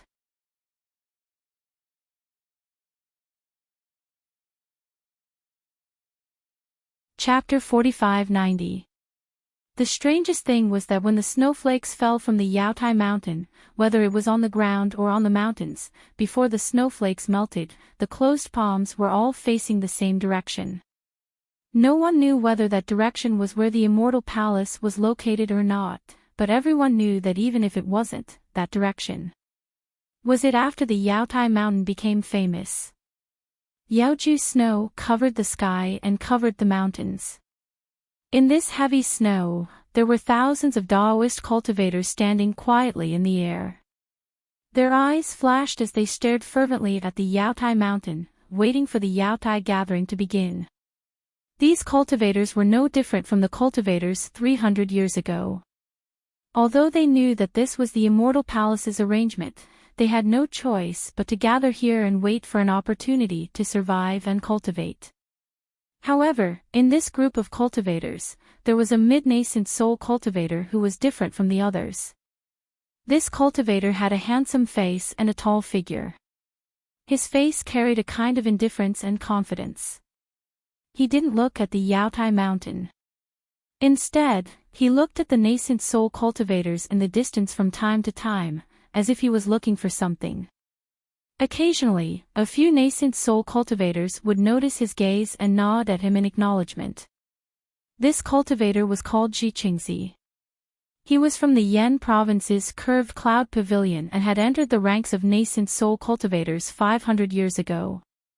Moreover, Zhiqingzi had also participated in the Yaotai Mountains gathering several hundred years ago. However, this Zhiqingzi had the ability to seek advantages and avoid disadvantages. When he attended the banquet held by Reverend Huida, he first raised his cup to Reverend Huida. Then, he was moved by Reverend Qing Su's words. The next day, when the Star Lord Palace's Hall Master Kong Hongwu took out the lot of 10 state preceptors, Zhiqingzi was one of the first nascent soul cultivators to leave the Yaotai mountain. Thus, Zhiqingzi was one of the few nascent soul cultivators who escaped that disaster. Zhiqingzi left the Yaotai mountain and lost the opportunity to establish a country. If he wanted to cultivate, he had to find another way. Reverend Qing Su was naturally his first choice. After Reverend Qing Su left with a few gold core cultivators as a cover, Zhiqingzi and a few other nascent soul cultivators caught up with Reverend Qing Su and became the Grand Mist Ancestors' subordinates. Taoist Master Qing Su was originally unhappy that he failed to recruit Xiaohua, but when he saw Zhiqingzi and other nascent soul cultivators coming over to pledge their allegiance, he was very happy. Soon after, he did not dare to stay in the vicinity of Yaotai Mountain and flew away with Zhiqingzi. After that, they waited at several other places for the Dao Gates cultivators that they had arranged to meet before returning together to pay their respects to the Grand Mist Ancestor. Even though the Grand Mist Ancestor was cold by nature, he had absolute leadership skills when it came to developing his forces. He treated Zhiqingzi and the others very well and was not stingy with their cultivation techniques, pills, and secret techniques. In the past 200 years, Zhiqingzi, who had reached the end of his cultivation, broke through his bottleneck once again and reached the late nascent soul stage. He became Daoist Qing Su's right-hand man in one fell swoop. Previously, this Yaotai mountain was the place where Qing Su Daoist often came to recruit people. Later on, when Qing Su Daoist left for the Thousand Demons Sacred Realm, Zhiqingzi was in charge of this place. This time round, apart from being in charge of recruiting Dao sect cultivators, Zhiqingzi had also brought over 100 cultivators to snatch the lot of the imperial tutor. Looking at the fluttering Yaojukshu, Zhiqingzi's gaze drifted away. The scene from several hundred years ago involuntarily appeared in his mind. It said that fate makes fools of people. It's really so. Thinking back, that Daoist Huida was so full of energy at the banquet that I was completely convinced. But who knew? He was actually a pawn of the Star Lord Palace. The Yaotai Mountain gathering that time was also a rare danger. Fortunately, I reacted quickly and withdrew in time. If I had followed Daoist Wada into Yaotai Mountain, I would definitely have fallen on the Yaotai Mountain like those nascent soul cultivators. Less than 1 out of 10 would survive. This is something that has never happened before in the Yaotai Mountain Gathering. Moreover, there are many mysteries in the Yaotai Mountain Gathering that have not been solved even until today. Who killed the Star Lord Palace's Kong Hongwu? Even though some people suspect that it's my Grand Mist ancestor, he has always smiled without saying anything and has never admitted it directly. Who knows if he disdains to admit it, or denies it. After all, ambushing and killing a 5th-level Essence Energy Grandmaster is really nothing much to him. Some people also say that it's an internal strife in the Immortal Palace. There are other forces in the Star Lord Palace. Otherwise, how could there only be 10 State Masters in the Yaotai Mountain Gathering? It's clear that someone from the Immortal Palace set a trap for Kong Hongwu. Moreover, the Confucian cultivator hiding among the Daoist cultivators also killed several of Kong Hongwu's trusted subordinates one by one, bringing the entire Yaotai Mountain under his control. Of course, some people also say that it's Xiao Hua, Daoist Xiao, whose name is now more famous than the ancestor. But others may not know, but I saw Xiao Hua at the banquet that year. He was really only a nascent soul cultivator at that time. It seems that he wasn't Daoist Wada's opponent. How could he possibly kill Kong Hongwu? Moreover, didn't the ancestors say at that time that Xiao Hua's strength was not enough to kill him? Xiao Hua's strength is not enough to kill Kong Hongwu. It must be the Immortal Palace's method. Perhaps the mastermind behind the scenes is the current Star Lord Palace's Palace Master Linghu Pihuan. Ji Qingzi had just thought of Linghu Pihuan when rumble. The sound of beating drums resounded from the Yaotai Mountain. The sound of the drums was ear-splitting. The red clouds began to roll, and the snowflakes in the sky were shattered into pieces. Immediately, rays of golden light pierced straight down from the clouds, dyeing those snowflakes. Regardless of whether it was the snowflakes or the snowflakes, they all showed a kind of graceful luster. In this golden light, the red clouds in the sky began to gather in every direction. In no more than a moment, they again condensed into 28 enormous clouds. 28 brightly armored immortal generals appeared above the clouds. Ji Qingzi's gaze swept around. He already saw clearly that these immortal generals were the 28 star generals. They were different from the ones he had seen before. Let alone that Hornwood Dragon Linghu Pairen, Wellwood Dragon Shangwan Yeren, and Tailfire Tiger Ouyang Jingran's appearances were different, even the other dozen star generals had changed. Immediately, many ceremonial guards spread out.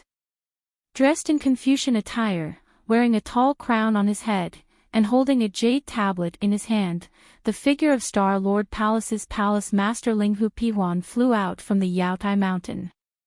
Linghu Pihuan was the same as Kong Hongwu back then. His eyes wandered all around to look at the nearby Daoist cultivators. Afterwards, he raised the jade tablet with both hands and bowed towards the rising sun in the east, reciting, "My name is Linghu Pihuan. I have received the hidden immortal continent's Confucian cultivators' trust to control Star Lord Palace.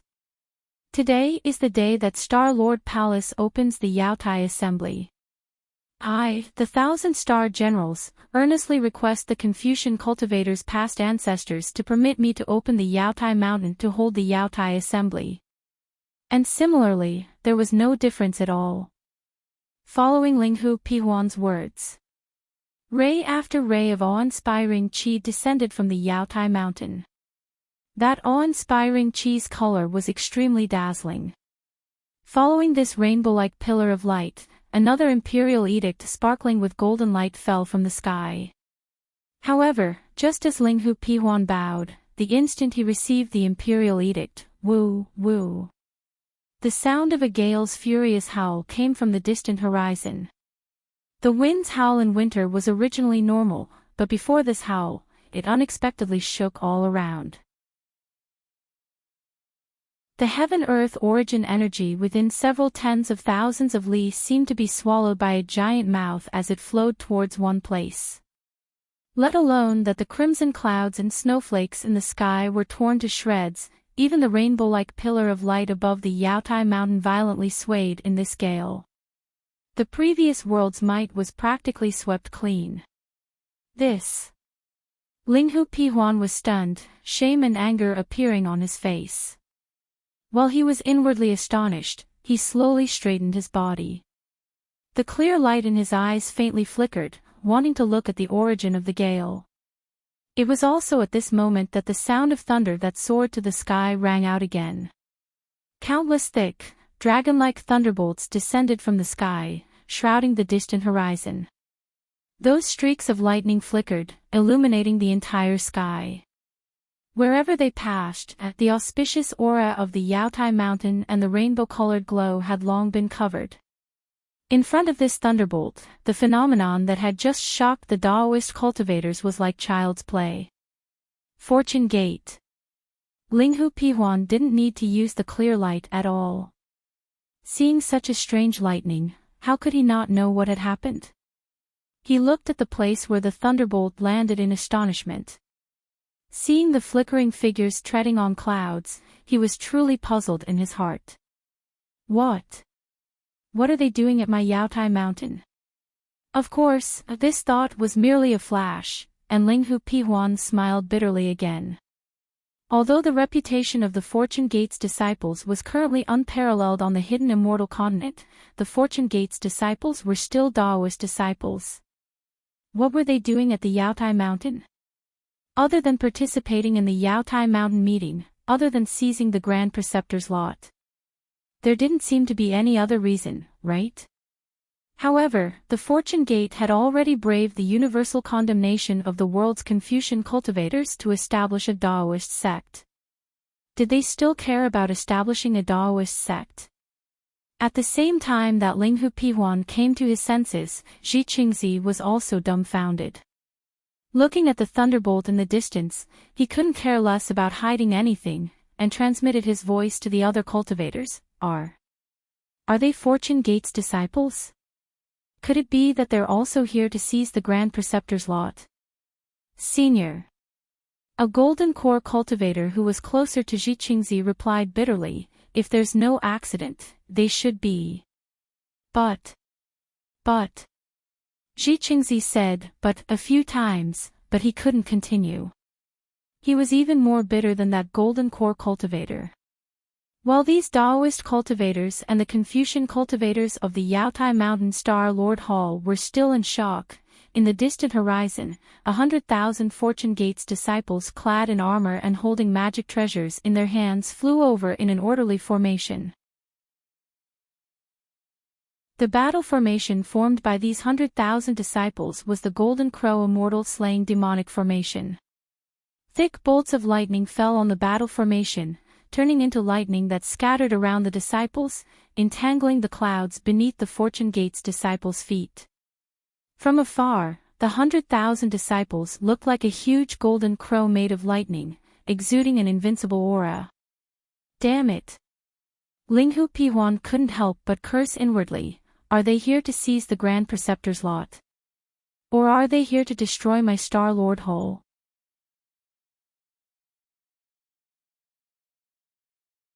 Chapter 4591. Just as Linghu Piming was at a loss on how to respond, a will like that of heaven and earth emerged from the battle formation and crashed down on the Yaotai mountain. Then, a tall and skinny figure that looked like a heavenly god flew out from the lightning, surrounded by lightning. Xiao Hua. When Linghu Piming saw this tall and thin figure, he actually felt a sense of relief. He held the Immortal Palace's imperial edict in his hand and watched Xiao Hua fly slowly, gathering all the light and darkness between heaven and earth on his body. He couldn't help but have mixed feelings in his heart. Linghu Piming knew more than Zhi Qingzi, so he admired this enigmatic human race Mahayana realm even more. 300 years ago, he was the one who suggested Kong Hongwu recruit him, but 300 years later, he had become a supreme cultivator in the eyes of millions. Since Xiaohua stood at the peak of human cultivation, then all the mysteries on the Yaotai Mountain that day had been solved. However, who would dare to mention the Yaotai Mountain gathering again? The thunder became louder and louder, and the lightning became more and more dazzling. The Fortune Gate disciples flew from the horizon to the side of the Yaotai Mountain. The several thousand Dao cultivators didn't dare to be negligent. They all tidied up their clothes and prepared to greet Xiaohua. The monarchs who were preparing to recruit Dao cultivators under the Yaotai Mountain couldn't sit still in their tents and rushed out one by one. They didn't dare to approach and only stood respectfully on the ground, not daring to be slow in the slightest. As for the Star Lord Hall's immortal soldiers and immortal generals, where was their previous arrogance? They were quite embarrassed and nervously gripped their weapons. They looked at the Fortune Gate disciples and secretly glanced at Linghu Piming, afraid that Linghu Piming would give the order to attack. Just when Linghu Piming's mouth was dry, the lightning suddenly dimmed, and even the sound of thunder was annihilated. The 100,000 Fortune Gate disciples silently scattered in all directions, surrounding the Yaotai Mountain. Linghu Piming had only casually swept his clear sight light over the Fortune Gate's disciple closest to him, and he couldn't help but shudder in fear. Late nascent soul realm cultivator, his grandma, an ordinary Fortune Gate's disciple, is already at the upper 4th grade of essence force. These 100,000 Fortune Gate's disciples can easily flatten my Star Monarch Hall. While Linghu Piliu was still feeling apprehensive, the 100,000 Fortune Gate's disciples stopped in midair, not making a sound. Xiaohua also quietly stood in the distance, no longer approaching Yaotai Mountain. For a time, apart from the falling snow and the falling clouds, there was no other sound between heaven and earth. Seeing that the Fortune Gate disciples were motionless, Linghu Piming was embarrassed once again. If it was before Linghu Pimu received the imperial edict from the Immortal Palace, he could have flown in front of Xiaohua and bowed respectfully, facing Xiaohua with the etiquette of a junior. But now that he had the imperial edict in his hand and was representing the Immortal Palace, he couldn't go and greet Xiaohua personally. However, it was impossible for Fortune Gate's disciples to come over. After all, they represented Xiaohua and the Fortune Gate. Just like this, the awkwardness lasted for half a cup of tea's time. The Star Lord's Hall Star Generals' backs were sweating. They were afraid that Xiaohua would point her finger and these 100,000 Fortune Gate disciples would attack. Sigh. Linghu Piming turned to look at these Star Generals, pondering for a moment, then sighed in his heart. He urged his body to move, but at this moment, Fujiwen in front of Xiaohua's body flickered. A strange rune appeared, and Fujiwen's figure crossed the sky and landed in front of Linghu Piming. I, Fujiwen, greets Hall Master Linghu. Fujiwen did not lack etiquette, cupping his hands respectfully. Linghu Piming let out a long sigh of relief. He raised the imperial edict in his hand and smiled. This Hall Master is now holding the Immortal Palace's imperial edict, temporarily considered as my Immortal Palace's envoy. Due to the Immortal Palace's etiquette, this Hall Master is unable to perform a full greeting. Please forgive me, fellow Immortal Fu. It's fine.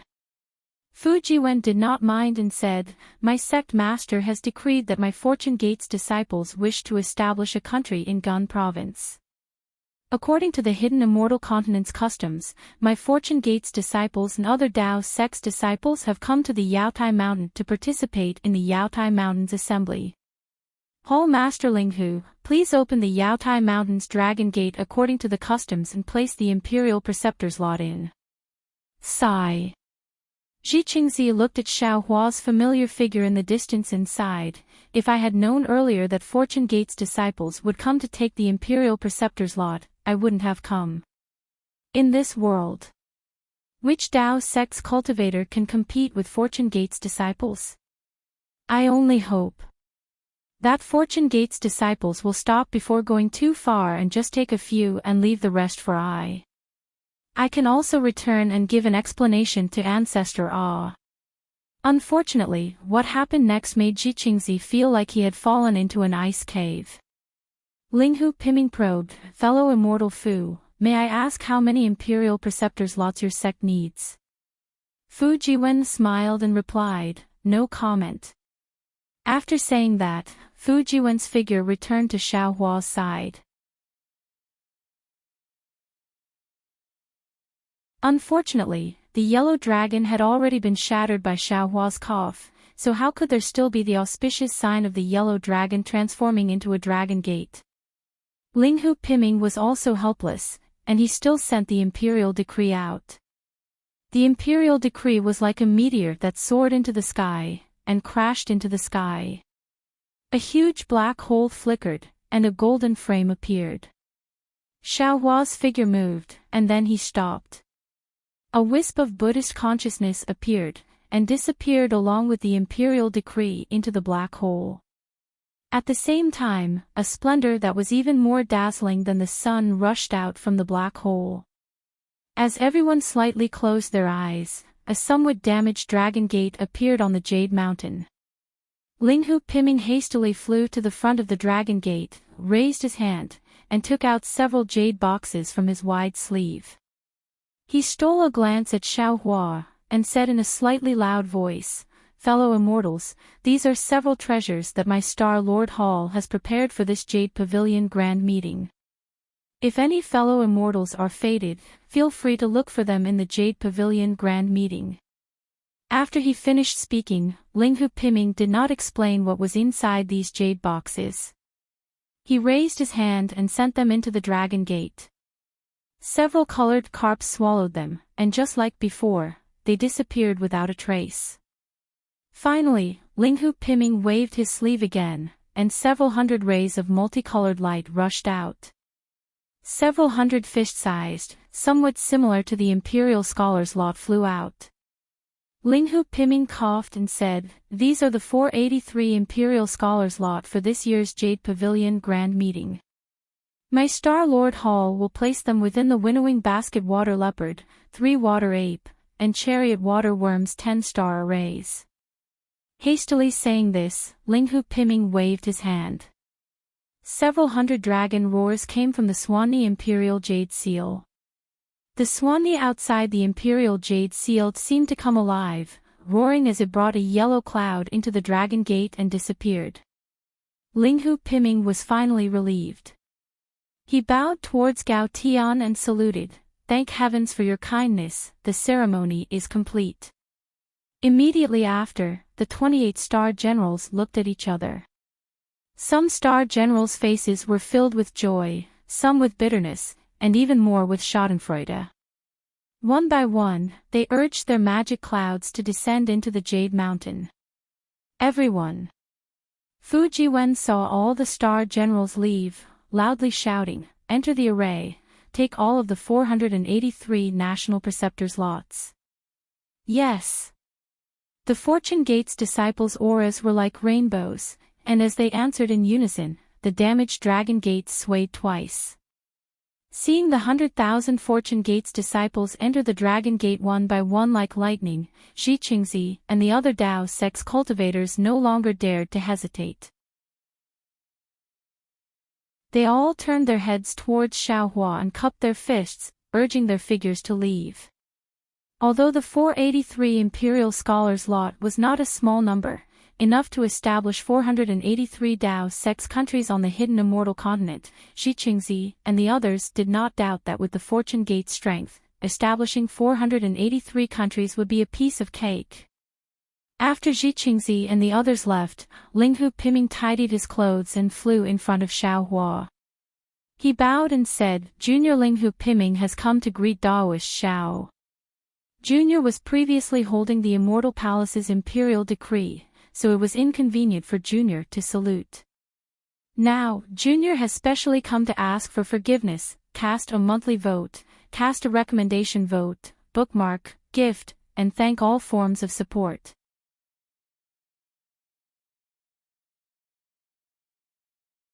Chapter 4592.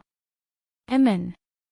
Xiao Hua nodded slightly, glancing at Linghu Piming and saying, "I know. You don't need to mind. Linghu Piming said with a flattering smile, then Junior can rest assured. Apart from asking for forgiveness, Junior also wants to ask Senior. If Senior wants to establish a country, Senior only needs one Imperial Preceptor's signature.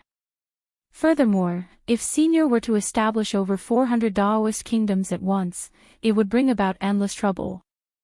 Xiaohua looked at Linghu Piming and said with a smile, Hall Master Linghu, do you want to know the reason? Yes, Senior. If Senior can give pointers, Junior will be endlessly grateful. Linghu Piming said with a nod. I can tell you. However, you have to tell me something first. Xiaohua's gaze landed on Linghu Piming. That lightning-like gaze caused Linghu Piming to be alarmed, seemingly thinking of something. He hesitated slightly and said in a low voice, if it doesn't involve the Immortal Palace's secrets, Junior will definitely report truthfully. Sure enough, Xiaohua asked, you tell me why there were only 10 Imperial Preceptors' signatures in that Jadestage summit that I participated in back then. Why did the entire Jadestage mountain set up 3 grand formations all at once? What exactly was your goal in hunting my Dao sect's nascent soul cultivators?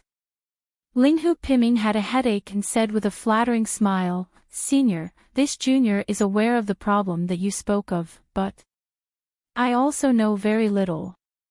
Furthermore, this Junior also really doesn't dare to reveal anything to Senior. Senior, please understand. If Linghu Piming kept evading, Xiaohua might use some divine ability to search Linghu Piming's memories. But Linghu Piming was so calm, Xiaohua couldn't make things difficult for him either. However, after Xiaohua pondered slightly, he asked again via voice transmission, Linghu Piming, since that's the case, then I won't force you either. I'll ask you another matter that doesn't involve the Immortal Palace's secrets. Linghu Piming frowned, even more puzzled. Since it wasn't the Immortal Palace's secrets, why didn't Xiaohua ask but instead voice transmission? However, he didn't dare to be negligent and hurriedly replied via voice transmission, Senior, please speak. As long as Junior knows, I'll definitely say everything I know. Star Lord Hall's previous Hall Master Kong Hongwu, whose trusted aide is he? Xiaohua's eyes were fixed on Linghu Piyu, carefully observing the changes in his expression. When Linghu Piming heard this question, he immediately let out a sigh of relief. With a smile, he transmitted his voice, Senior, on the surface, Palace Master Kong Hongwu is a trusted aide of Lord Sun Peng of the Hall of Enlightenment. However, according to what I know, this Hall Master Kong is also a member of the Heaven and Earth faction. Heaven and Earth Gate. Xiaohua was startled. He seemed to have heard of this Heaven and Earth sect before, but he had never met anyone from the Heaven and Earth sect, so he was somewhat puzzled. What kind of organization is the Heaven and Earth sect? Senior. At this point, Linghu Piming had already revealed everything he knew. He hurriedly replied, the so-called Heaven and Earth sect is the Immortal Palace's Heavenly Mystery Hall's organization in the 3 continents. Inside are Heavenly Mystery Hall's secret agents. Oh. How did you know? Xiaohua raised his eyebrows and asked curiously, this matter. Who else knows? Junior is someone Palace Master Kong trusts. There are some things he does not hide from Junior. However, every year, Palace Master Kong leaves Star Sovereign Hall for a few days, and at this time, if something happens, it is Junior who deals with it. Therefore, only Junior knows about this matter. Since they were talking about a person who had died several hundred years ago, Linghu Piming did not have any psychological burden, casually telling the truth, and coincidentally, Junior also knows that these few days are the days when the Heavenly Mystery Hall's Palace Master is personally inspecting the hidden immortal mainland. How do you know? Xiaohua asked. This. Linghu Piming hesitated even more. He hesitated for a moment, looking at the back of the last Fortune Gate disciple who entered the Jade Mountain range. He clenched his teeth and asked, "Can Senior answer Junior's question?" "Naturally." Xiaohua nodded and answered. "Is Senior familiar with my Confucian immortal master?" Linghu Piming's question was out of Xiaohua's expectations, but Xiaohua did not hesitate and nodded, "Yes, this old man and Wenxiu are old acquaintances." Hearing that his guess was the same as Xiaohua's answer, Linghu Piming did not hesitate and said, "Then Junior must know the true scholar." "And you don't need to say any more, this old man already knows." Xiaohua instantly understood that this Linghu Piming was a trusted aide of a true scholar. He naturally knew some secrets of the heavenly mystery hole. "Many thanks, Senior." Seeing that Xiaohua did not ask any more questions, Linghu Piming expressed his gratitude. In fact, when Xiaohua and Gusu Chudi left Jade Mountain Range, Linghu Piming had the opportunity to report to the Immortal Palace, but he reported to the true scholar first, and the true scholar's reply was concealed. "But, just by leaving for a few days. I'm afraid it's not easy to determine Kong Hongwu's background, right?" Xiaohua asked again. Linghu Piming didn't really understand why the dead Kong Hongwu was worth Xiaohua's repeated confirmation. However, he still honestly replied, "Senior, please know that this junior." After Kong Hongwu died, this junior temporarily took charge of Star-Lord Hall. This junior knew that there were some secrets in Star-Lord Hall that belonged to Kong Hongwu. Thus, the place where Kong Hongwu usually lived, before this junior received the order from the Immortal Palace. This junior didn't dare to rashly enter. However, after this junior entered, I discovered that the places that this junior had previously marked had all changed. These are the Heavenly Mystery Hall's actions. Good. Xiaohua nodded. This old man understands. Then, can Senior tell this junior why the Fortune Gate's disciples snatched all the Imperial Preceptor's lots? Linghu Piming asked. This matter concerns this junior's future, this junior cannot not ask. It's very simple. Xiaohua smiled. First, this old man wants to establish a country in Xiao Country. Xiao Country. Linghu Piming was shocked, then Senior Xiao Country. Isn't it the biggest Dao gate on the hidden immortal mainland? No, the biggest empire that surpasses all the Confucian cultivation countries. Linghu Piming, you must remember, the Fortune Gate's Xiao Country is a paradise in the hearts of the common people. Although it is the biggest country on the hidden immortal mainland, it is not called an empire. Since the previous scholars from various families were willing to preserve this paradise, then this old man will also preserve this paradise. Remember, it is to be preserved as a paradise. If anyone wants to touch the Xiao Country, don't blame us, the Fortune Gate's disciples, for being ruthless. Xiaohua said with a smile, but there was a hint of coldness in his voice.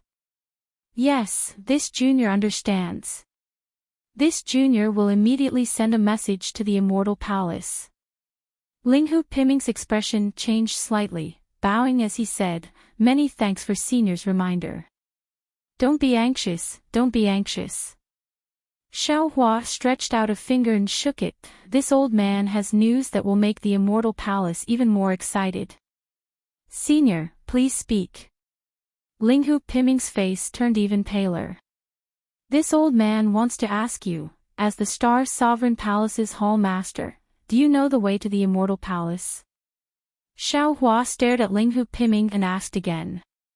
Cold sweat appeared on Linghu Piming's back as he carefully said, "Senior may not know, but when this junior needs to return to the Immortal Palace will send an order, and this junior will be able to find the way back with the order. However, if this junior does not need to return to the Immortal Palace, this junior will definitely not be able to find the Immortal Palace.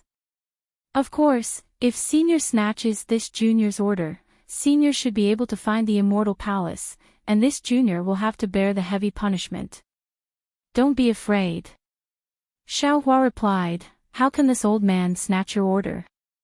This old man's purpose of taking the Imperial Preceptor's lot is to find the Immortal Palace. Senior. Linghu Piming hurriedly called out, why are you going to the Immortal Palace? You are a Dao Gates Grand Ascension Stage expert. A Dao Gates Grand Ascension Stage expert cannot go to the Immortal Palace. Xiaohua sneered, what kind of rule is this? But. Linghu Piming was somewhat speechless. No one could forbid a Dao Gates Grand Ascension Stage expert from going to the Immortal Palace, not even Immortal Emperor Go Qin.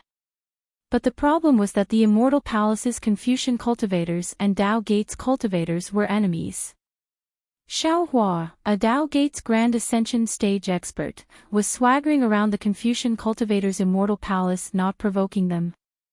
At this moment, Linghu Piming suddenly realized something and exclaimed, I understand, Senior, you want to use the Imperial Preceptor's lot to go to the Immortal Palace. Correct. Xiaohua glanced sideways at the Jade Mountain's Dragon Gate. At this moment, that Dragon Gate was shaking, and Fortune Gate's disciples had already begun to rush out. 100,000 Fortune Gate's disciples were pressing down on the Jade Mountain.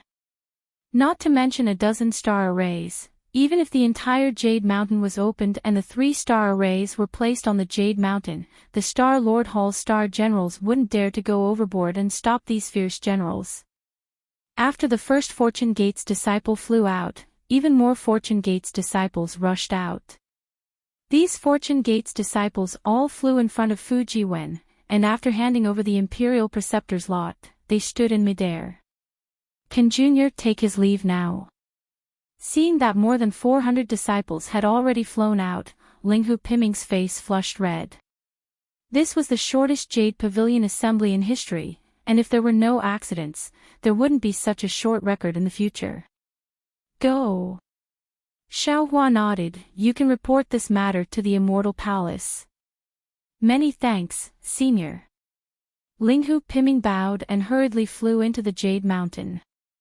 In the time it took to exchange a few words, Fujiwen looked at the Imperial Preceptor's lot that he had put into his cosmos sack and flew over. The Fortune Gate's disciples that flew out from the Jade Mountain no longer looked at Fujiwen, and all flew in midair in formation. Master. Fujiwen passed the cosmos sack to Xiaohua and said, there are 483 Imperial Preceptor's lots, not one less. Good. Xiaohua received the cosmos sack, and his divine sense swept over it. He took out a lot and said, let this disciple bring this back to the soaring Dragon Mountain range and give it to His Highness Lan. Let him establish the Shao country. Yes, Master. Fujiwen took the Imperial Preceptor's lot and flew into the distance.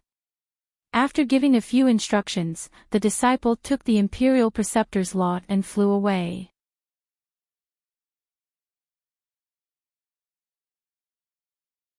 Chapter 4593. Swoosh.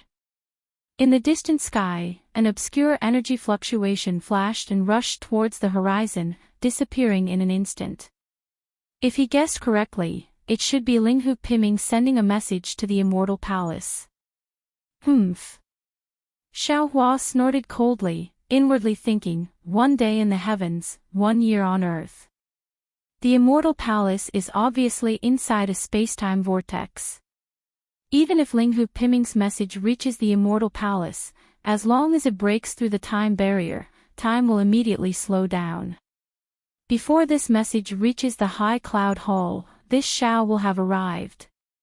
This kind of message. What use is it? After waiting for half an incense stick's time, the Fortune Gate's disciples finally came out from the Dragon Gate. When the last disciple passed through the Dragon Gate, Linghu Piming's figure flickered a few times inside the Dragon Gate as if he was bowing to Xiaohua. Then, with a loud bang, the Dragon Gate closed from top to bottom, and the thousands of colorful carps turned into dragons and disappeared into the void. All the golden lights disappeared at the same time, and the snowflakes that resembled the jade juju flower once again fluttered down, covering everything under the cover of time. Xiaohua stared at Yao Juxue for a moment, then waved his hand and took out the Kunlun mirror.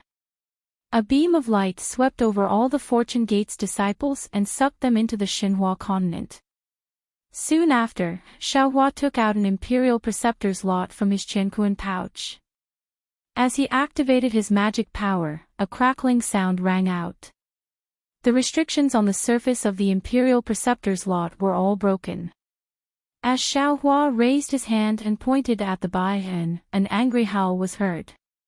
The Baiyan turned into an ordinary jade seal, and the Baiyan's shadow condensed from inscriptions soared into the sky and flew to a place like lightning. Even someone as strong as Xiaohua did not dare to be careless. He released his divine sense and hurriedly chased after the phantom. After Xiaohua was far away, Linghu Piming walked out from the Yaotai mountain. He smiled wryly as he looked at the various countries' monarchs who were preparing to leave. Looking at the excitement on their faces, he sighed, "Granny, I'm afraid this old man will become a laughingstock in the future." However, after Linghu Piming finished sighing, he looked at the direction Xiaohua disappeared in, and muttered to himself thoughtfully, "But if there are too many laughingstocks, and even the immortal palace becomes a laughingstock, then will a laughingstock still be a laughingstock?" Xiaohua naturally wouldn't care about who became the laughingstock. As he urged the lightning evasion technique to chase after the state preceptor's lot, he inwardly pondered, "Today, I gained a lot on Yaotai Mountain. I'm afraid that Linghu Piming would never have thought that he would personally tell this Xiao a great secret. I obtained the Jojo Cauldron from Kong Hongwu's Qianquan bag, and it was because of the Jojo Cauldron that I was sent to the heavenly prison. Therefore, the master behind Kong Hongwu should be the same as Sun Cheng and Sun Hao's master. They should be from Tianji Palace. Not the so-called patrol envoy." Sun Jian had returned to the Immortal Palace for so long, but there was still no news of him finding Sun Hao. Sun Hao had probably found out and had hidden himself long ago. Although this Xiao didn't have time to ask by and about Tianji Palace, as long as this Xiao arrives at the Immortal Palace and transmits this matter to Sun Jian, wouldn't the truth be revealed? While Xiaohua was pondering, the state preceptor's lot had already disappeared. Xiaohua had no choice but to once again activate another state preceptor's lot. The state preceptor's lot once again gave birth to a shadow. This shadow flew in a different direction from the previous one, so Xiaohua had to change direction again to chase after it. In this way, after nearly 100 state preceptor's lots were used up, Xiaohua arrived at a somewhat strange place. However, he saw that near this space, his divine sense couldn't pass through, as if it was blocked by mud. Moreover, not only was there no heaven and earth origin qi near this space, even the righteous qi couldn't be seen. When Xiaohua flew, his figure was stretched extremely long, and the sound of the lightning evasion also began to become hoarse. Xiaohua had previously passed through the time turbulence, so he knew that he should have arrived near another time turbulence. Although he hadn't entered the time turbulence yet, the fragments of the time rules had already begun to interfere in the nearby time turbulence. Xiaohua stood in the space, but he wasn't in a hurry to take out the state preceptor's lot. He raised his hand and patted his forehead, and the delusion breaker Dharma eye between his eyebrows opened. Sure enough, in the delusion breaker Dharma eye, Xiaohua's surroundings were filled with thread-like fluctuations. These fluctuations were dark in color, and as they overflowed, there was a kind of extremely faint cloud in the air. The cloud and mist not only blocked divine sense, but also could cover the delusion breaker Dharma eye. Xiaohua flew for a while, dodging these clouds and mist, and he could see clearly again. In the distant darkness, there were hundreds of dark green little dots flickering in the darkness. These little dots were like sesame seeds, and couldn't even compare to the brilliance of ordinary fireflies. "I'm afraid this is a maze." Xiaohua's hand pinched his chin as he thought to himself. Soon after, he activated another state preceptor's lot. Whoosh! The shadow flew out, turning into a yellow inscription and rushing into one of the little dots. Xiaohua hurriedly used the lightning escape technique to chase after it.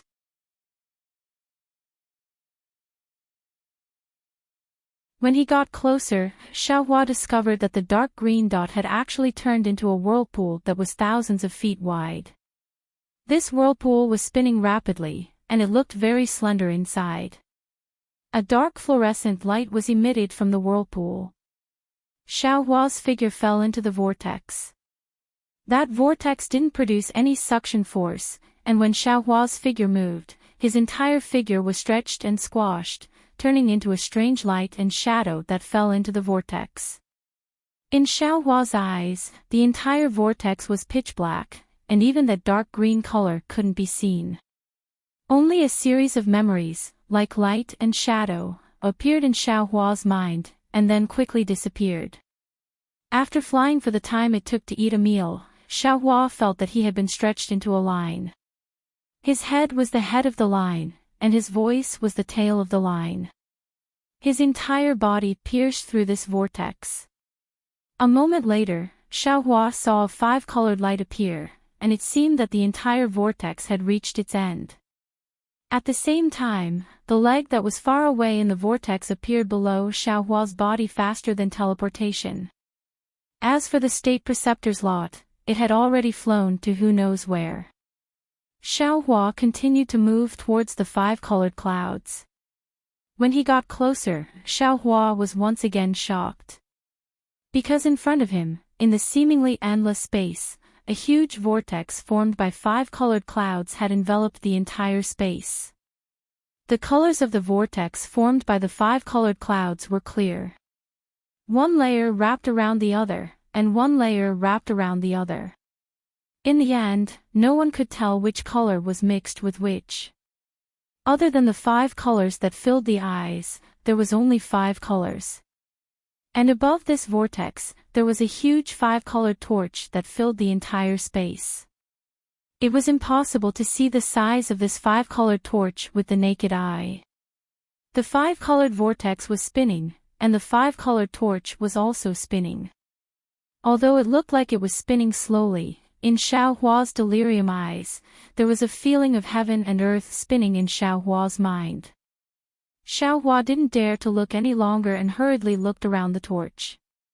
He saw that every time the torch rotated, there would be some multicolored light and fluctuations flying out of the torch.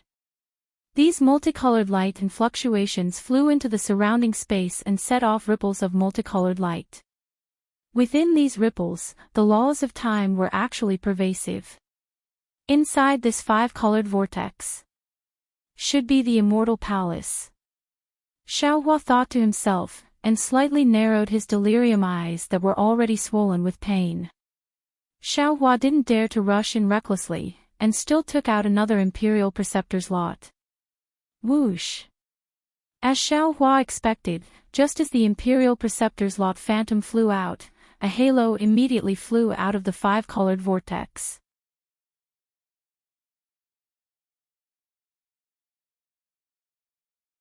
Unfortunately, before Xiaohua could see the heavenly gate clearly, he heard a roar, "Bold thief, you actually dare to trespass the heavenly gate of southern heaven, how dare you!"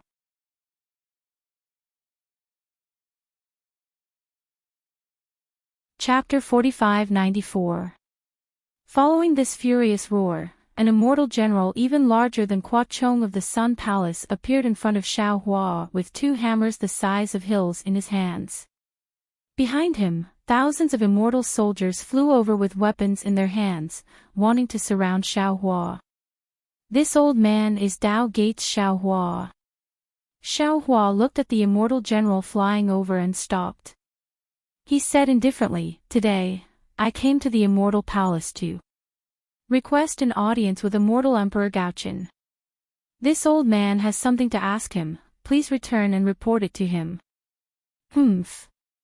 The immortal general snorted and shouted, "Damned evil path, trespassing into the immortal palace is a capital offense. Hand over your life." As he spoke, the celestial general's body suddenly expanded. His mountain-like hammer streaked across the sky with a whoosh and smashed down like a meteor. A huge gust of wind enveloped the space around Xiaohua. Xiaohua frowned slightly. With a wave of his Daoist robe, an unparalleled force came out of his Daoist robe and collided with the hammer's force. The seemingly incomparably powerful hammer had a powerful momentum. With a wave of his Daoist robe, the space shattered and the force was annihilated. Even the hammer flew out like a piece of paper. The immortal general's body tumbled a few times in the air before he managed to stabilize himself. His face, which had been filled with arrogance earlier, was now filled with astonishment and surprise. As for the thousands of immortal soldiers, they were even more at a loss. They held their weapons and didn't know whether to surround or defend. Your Grand Mist Ancestor. The immortal general shouted in shock, you actually dare to cause trouble in the immortal palace, you. This old man is Dao Gates Xiaohua. Xiaohua looked at the immortal general who didn't even know his name and said indifferently, quickly report to Lingyun Palace. Xiaohua. The immortal general was stunned at first, then his entire body trembled.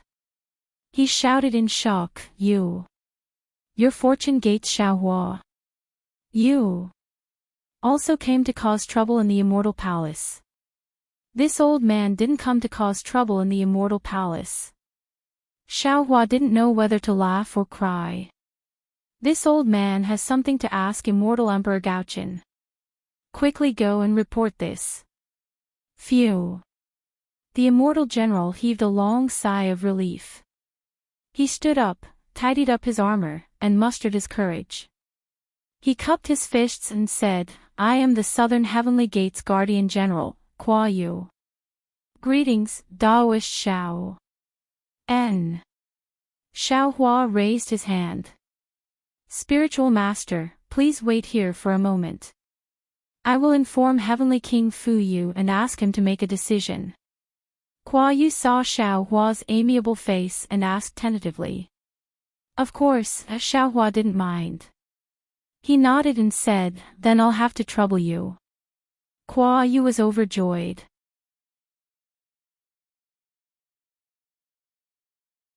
At the same time, waves of baleful energy surged along with the clouds and energy pillars, quickly gathering inside the southern heaven gate. Thousands of cryptic fluctuations also emerged from the southern heaven gate and spread to the surrounding space. As these ripples spread out, strands of strange light appeared like swimming fishes, filling the space between Xiaohua and the southern heavenly gate. Humph. Xiaohua snorted coldly and withdrew his homesickness. His gaze fell on the light. He saw that the extremely nervous immortal soldiers at the southern heaven gate had already relaxed. They looked at Xiaohua with ridicule, as if they were looking at a fish that had walked into a trap. Boom boom. The southern gate of heaven shook like a cannon. Intense light flashed at the southern gate of heaven, and several huge inscription chains intertwined and rushed out. The inscription chains were like pythons. When the inscription chains flew out of the southern gate of heaven, they lined up in front of Xiaohua. Dozens of immortal generals wearing armor, holding halberds, whips, sabers, and swords, revealed themselves. Hey! The immortal general at the front raised his halberd and pointed at Xiaohua with the tip of the halberd. Ignorant demon, do you know where this is? Xiaohua looked at this immortal general from top to bottom. His expression did not change, he was simply too lazy to answer. Who would have thought that this immortal general would not give up? He still arrogantly shouted, this is the immortal palace. Don't you know? It's one thing for you to be a frog in a well in the hidden immortal continent. We immortal generals did not receive the immortal emperor's order to conquer, so we turned a blind eye and pretended not to know. Today, you actually dared to provoke my southern heaven gate. If I don't teach you a lesson, do you really think you are crazy? Xiaohua coldly swept his gaze over that immortal general. He slightly raised his hand and flicked his middle finger. A bolt of lightning appeared from Xiao Hua's hand and shot out like an arrow. Before the immortal general could finish speaking, that bolt of lightning had already landed in front of him. The immortal general was shocked. He did not care about his sharp tongue and hurriedly waved his halberd. A righteous aura mixed with a sharp aura chopped towards the bolt of lightning. That immortal general's skill was also exceptional. He used the halberd's tip to hit the bolt of lightning. However, the seemingly invisible bolt of lightning hit the halberd. Boom! A loud sound rang out. That immortal general was as if he was struck by lightning. His entire body trembled and his halberd was sent flying. Ah! The immortal general turned pale with fright and hurriedly flew back. The immortal generals beside him also moved and blocked in front of him, guarding against Xiao Hua's pursuit. Ignorant brat!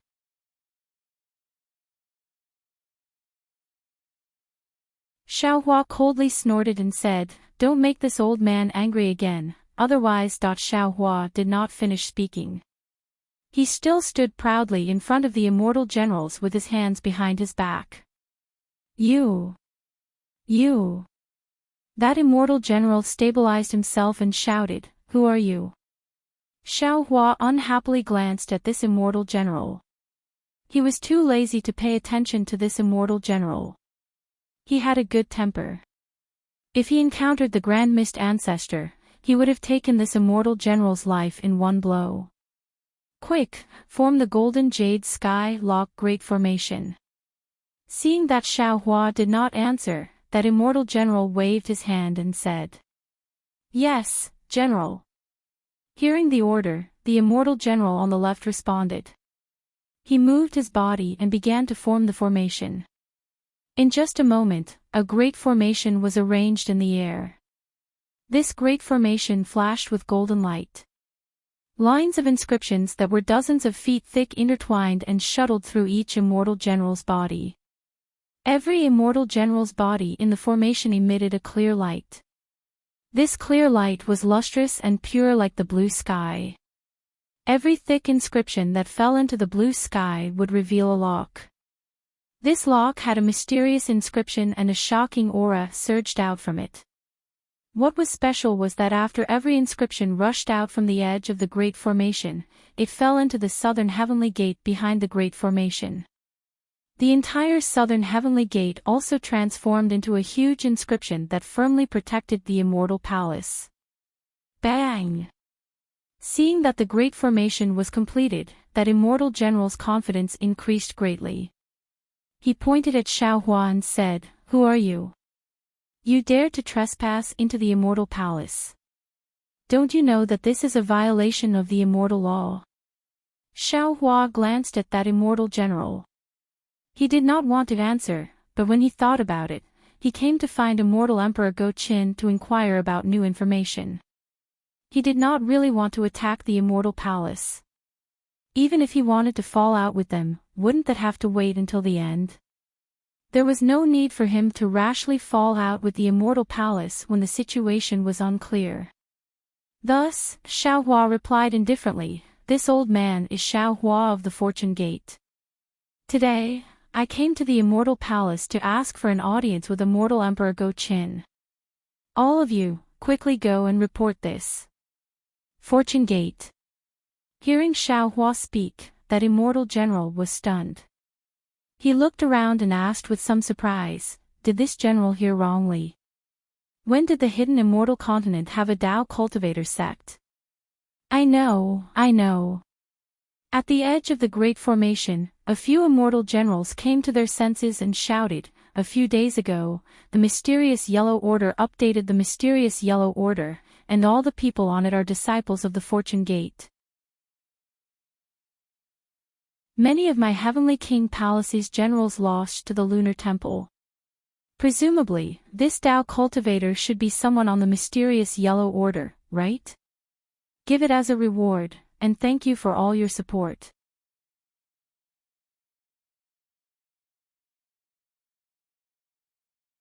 Chapter 4595.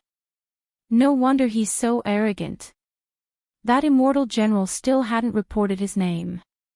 Hearing his subordinate's explanation, he sneered, seems like he has some tricks up his sleeve.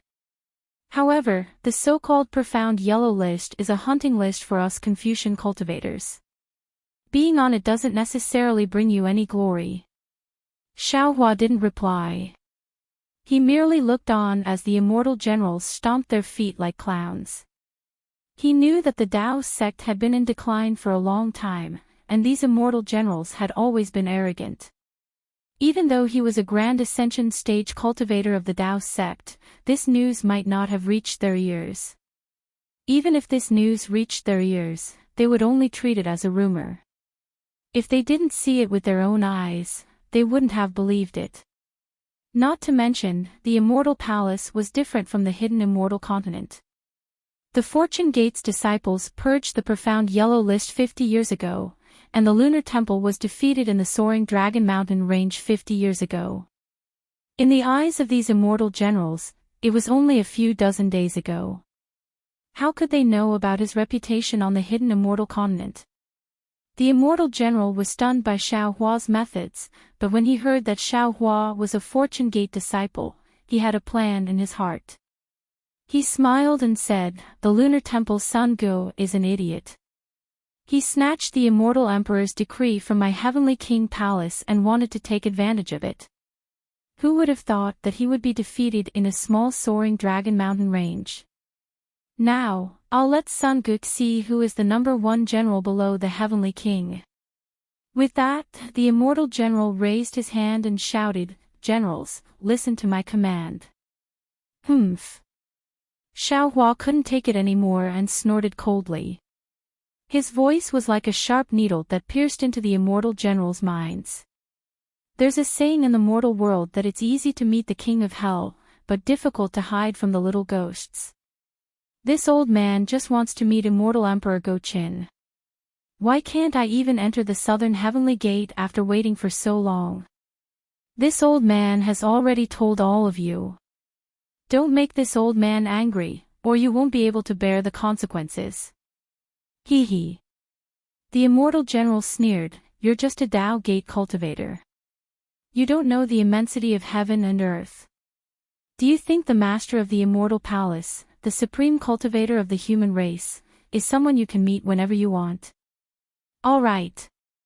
When Xiaohua heard this, he was truly helpless. He really didn't know who the person who didn't know the immensity of heaven and earth was. However, he understood that if he didn't use some methods, who knew what kind of unpleasant words this immortal general who didn't know the immensity of heaven and earth would say. Kill. The immortal general roared, and many immortal generals attacked at the same time. Dozens of immortal generals disappeared in the clear light, and the clear light transformed into a blue sky. Hundreds of python-like inscription chains formed a huge golden lock and rushed toward Xiaohua. Behind this golden lock, the southern heavenly gate also produced a ray of light that soared into the sky. A force that could lock the heavens and earth instantly sealed the space around Xiaohua for dozens of miles. If Xiaohua was below the 9th level of elemental power, he might have activated a magic treasure or waved the wishful staff. If Xiaohua had not entered the Star Moon Palace, he might have activated the Hand of Thunder or used his Transcendence Golden Body. However, Xiaohua, who had reached the peak of the 9th level of elemental power and had experienced the law of space in the meteor belt and the resplendent sea of stars in the Star Moon Palace, and the law of time in the ghost plane. His use of magic had reached a point where he could do as he pleased. Seeing that the large formation had locked the space around him, he just smiled and stretched out his finger, pointing slightly in front of himself. Paw! There was a crisp sound, and a ball-shaped lightning was born in the space. Then, the lightning spread wildly. This spread was not random, but it spread along the flaws of the golden jade heaven lock array. In just the blink of an eye, the lightning shattered all these flaws, and then a wave of cracking sounds could be heard as the space in an area of a few tens of kilometers collapsed. The Green Heaven Goldlock Grand Formation had been destroyed by a single point of Xiao Hua's finger. Not only that, where the lightning passed, it also cleverly triggered the counterforce of the large formation, madly rushing into the bodies of the dozens of immortal generals. Paw paw paw. There was another series of chaotic sounds, and the uncontrollable genuine qi rushed out of the immortal generals' bodies. Not only did it crash into the air, it also hit their immortal armors. While fresh blood gushed out, dozens of the weaker immortal generals withered in mid-air. The leading immortal general was even more seriously injured, and blood was seeping out of his 7 orifices. At this time, no matter how ignorant he was, he knew that he had kicked an iron plate. He looked at Xiao Hua in disbelief, opened his mouth, but could not speak for a long time, because he did not know what to say. He also did not believe that a Daoist cultivator could have such a high cultivation. This old man's name is not on the mysterious yellow proclamation. Xiao Hua looked at the immortal general and said proudly, because the mysterious yellow proclamation does not contain this old man's name. The Fortune Gate's disciples who cleaned the mysterious yellow proclamation are all this old man's disciples and juniors. This old man is the Fortune Gate's sect master. Ah. How is this possible? The leading immortal general was dumbfounded, and the group of injured immortal generals were also dumbfounded. Xiao Hua continued, the Lunar Temple's great general Sun Gu was personally defeated and captured by this old man's disciple, and I'm sure you Heavenly King Palace's generals don't know about this, right? That day, not only was Sun Gu captured by this old man's disciple, but also the 28 lunar mansions. The Lunar Temple knew the strength of my Fortune Gate, so they made a bet with your Heavenly King Palace's generals. Only deceived immortal generals like you would dare to come to the southern Heavenly Gate to stop this old man. Damn it, damn it. The immortal general came to his senses, and just as he was about to curse with gritted teeth, he saw a vast aura surging out from within the 5-colored light of the southern Heavenly Gate, and a voice that sounded like a huge bell rang out, Xiao Hua, you're really something. This king wants to see why the mysterious yellow proclamation does not contain your name. Following this voice, the entire immortal palace suddenly distorted, and even the light that came out of nowhere quickly dimmed. What was strange was that high up in the sky, a black and white dot of light clearly appeared. That black and white dot of light was not the sun and moon, but it was even more powerful than the sun and moon, and in an instant, the entire immortal palace's aura was more or less stolen. It was as if the entire space was set off by this black and white dot of light. Immortal Emperor Gaochen. Xiao Hua was shocked, and he raised his head to look at the black and white dot of light. That dot of light had not yet come close, but its aura had already sealed the space around Xiao Hua, and a kind of destructive force, a kind of almost supreme majesty, surged out from within that aura. This aura was so invincible, and in Xiao Hua's knowledge, only the master of the immortal palace could possess it. After a few breaths of time, the black and white dot of light had already formed 2 rays of light. One ray fell from the sky, and its light was blinding, covering the entire sky, and the other came from the ground, and it was incomparably dark, covering the entire ground. Xiao Hua suddenly came to his senses, and said in shock, no, this is not immortal Emperor Gaochen. Although this aura is supreme, the will of imperial power is faint, and it is more like the power of a king with an army. If I'm not mistaken, this should be the master of the mysterious yellow token. Sure enough, Xiao Hua looked as far as his eyes could see, and behind the 2 rays of light, a several thousand zhang tall secondary body came whistling over. This secondary body was wearing a Confucian robe, and outside of the Confucian robe was a short armor.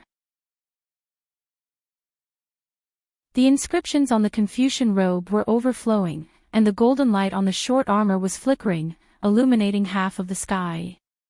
Looking at the secondary body's head again, it was wearing a crown, and the auspicious aura on the crown covered the secondary body's appearance. Pictures of battles on the battlefield flashed out from the flowing auspicious aura. Under the crown was not auspicious aura, but two rays of light, which were precisely the light and darkness. These two rays of light were completely different in color, and they were like two huge dragons. Not only were they cruising around the secondary body, but they were also crashing into the surrounding space, landing on the secondary body by a fluke.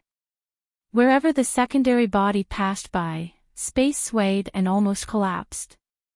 Countless majestic pillars of air rushed out from the folds of space and roared as they merged into the secondary body. Layers of dragon roars and tiger roars came from the secondary body's large strides. Ha ha! Xiao Hua sneered. With a shake of his arms, ka-cha-cha. Rumbling sounds rang out everywhere. Countless lightning-like crystal lights surged out from the void and crazily landed on Xiao Hua's body. At the same time, thunderous rumbles came from Xiao Hua's body. These thunderous rumbles resonated with the thunderous rumbles, and they shattered the layers of space that were previously sealed by the two rays of light. Just as the space shattered, Xiao Hua also transformed into his transcendence golden body that was tens of thousands of feet tall. The golden body was surrounded by lightning, and tiny threads of lightning were like dragons swimming around. They also roared angrily. Inside the shattered space, the majestic southern heavenly gate and the stunned immortal generals all turned into broken mirrors and scattered in the darkness. In the entire space, there seemed to only be light and lightning. Roar! The person who came roared, louder than the creation of the world, and the light curtain of the entire space shone brightly. The person who came didn't seem to have any posture, but he suddenly raised his arm. At this time, his arm was like a mountain range that floated in the clouds in the sky. This mountain range had two colors. The light was like the mountains that were folded by the sunlight, and the darkness was like an endless abyss. Where the arm landed, the light and darkness fell into the clouds that previously covered the sky. The entire space was suddenly sealed, and the light covered from top to bottom, and the darkness rolled from bottom to top. In the bright clouds, chains of inscriptions entangled and whipped down, and each inscription on each chain gave birth to a different chanting sound. This sound was sonorous and powerful, mighty and domineering, and an unparalleled majesty and spirit fell down. At the same time, countless sounds of weapons and horses rang out like a zither, shattering the space in front of Xiao Hua inch by inch. Inscriptions appeared in every inch of space, isolating the heaven and earth yuan qi. In the dark clouds, there were also chains of inscriptions, but these chains of inscriptions were different from before. They were all sawtooth, and on the sawtooth of each chain, there was a faint bloody light. Each sawtooth of each chain was also composed of many inscriptions. These inscriptions were dark in color, mixed with the color of blood. These inscriptions also gave birth to chanting sounds, but this sound was flattering, and mixed with wailing. An indescribable softness and coldness gushed out, shaking the space under Xiao Hua's feet into a sticky, venom-like slurry. Streaks of heaven and earth yuan qi crystals fell into this slurry space and instantly turned into nothingness. You're tuning in to the LoveLore Library YouTube channel. We're so grateful for your support, and don't forget to subscribe to join us on this incredible journey through captivating stories. Your generosity through donations truly makes a world of difference, as it's the primary source of revenue that allows me to expand and enhance this channel for you. Thank you from the bottom of my heart for being a part of this adventure.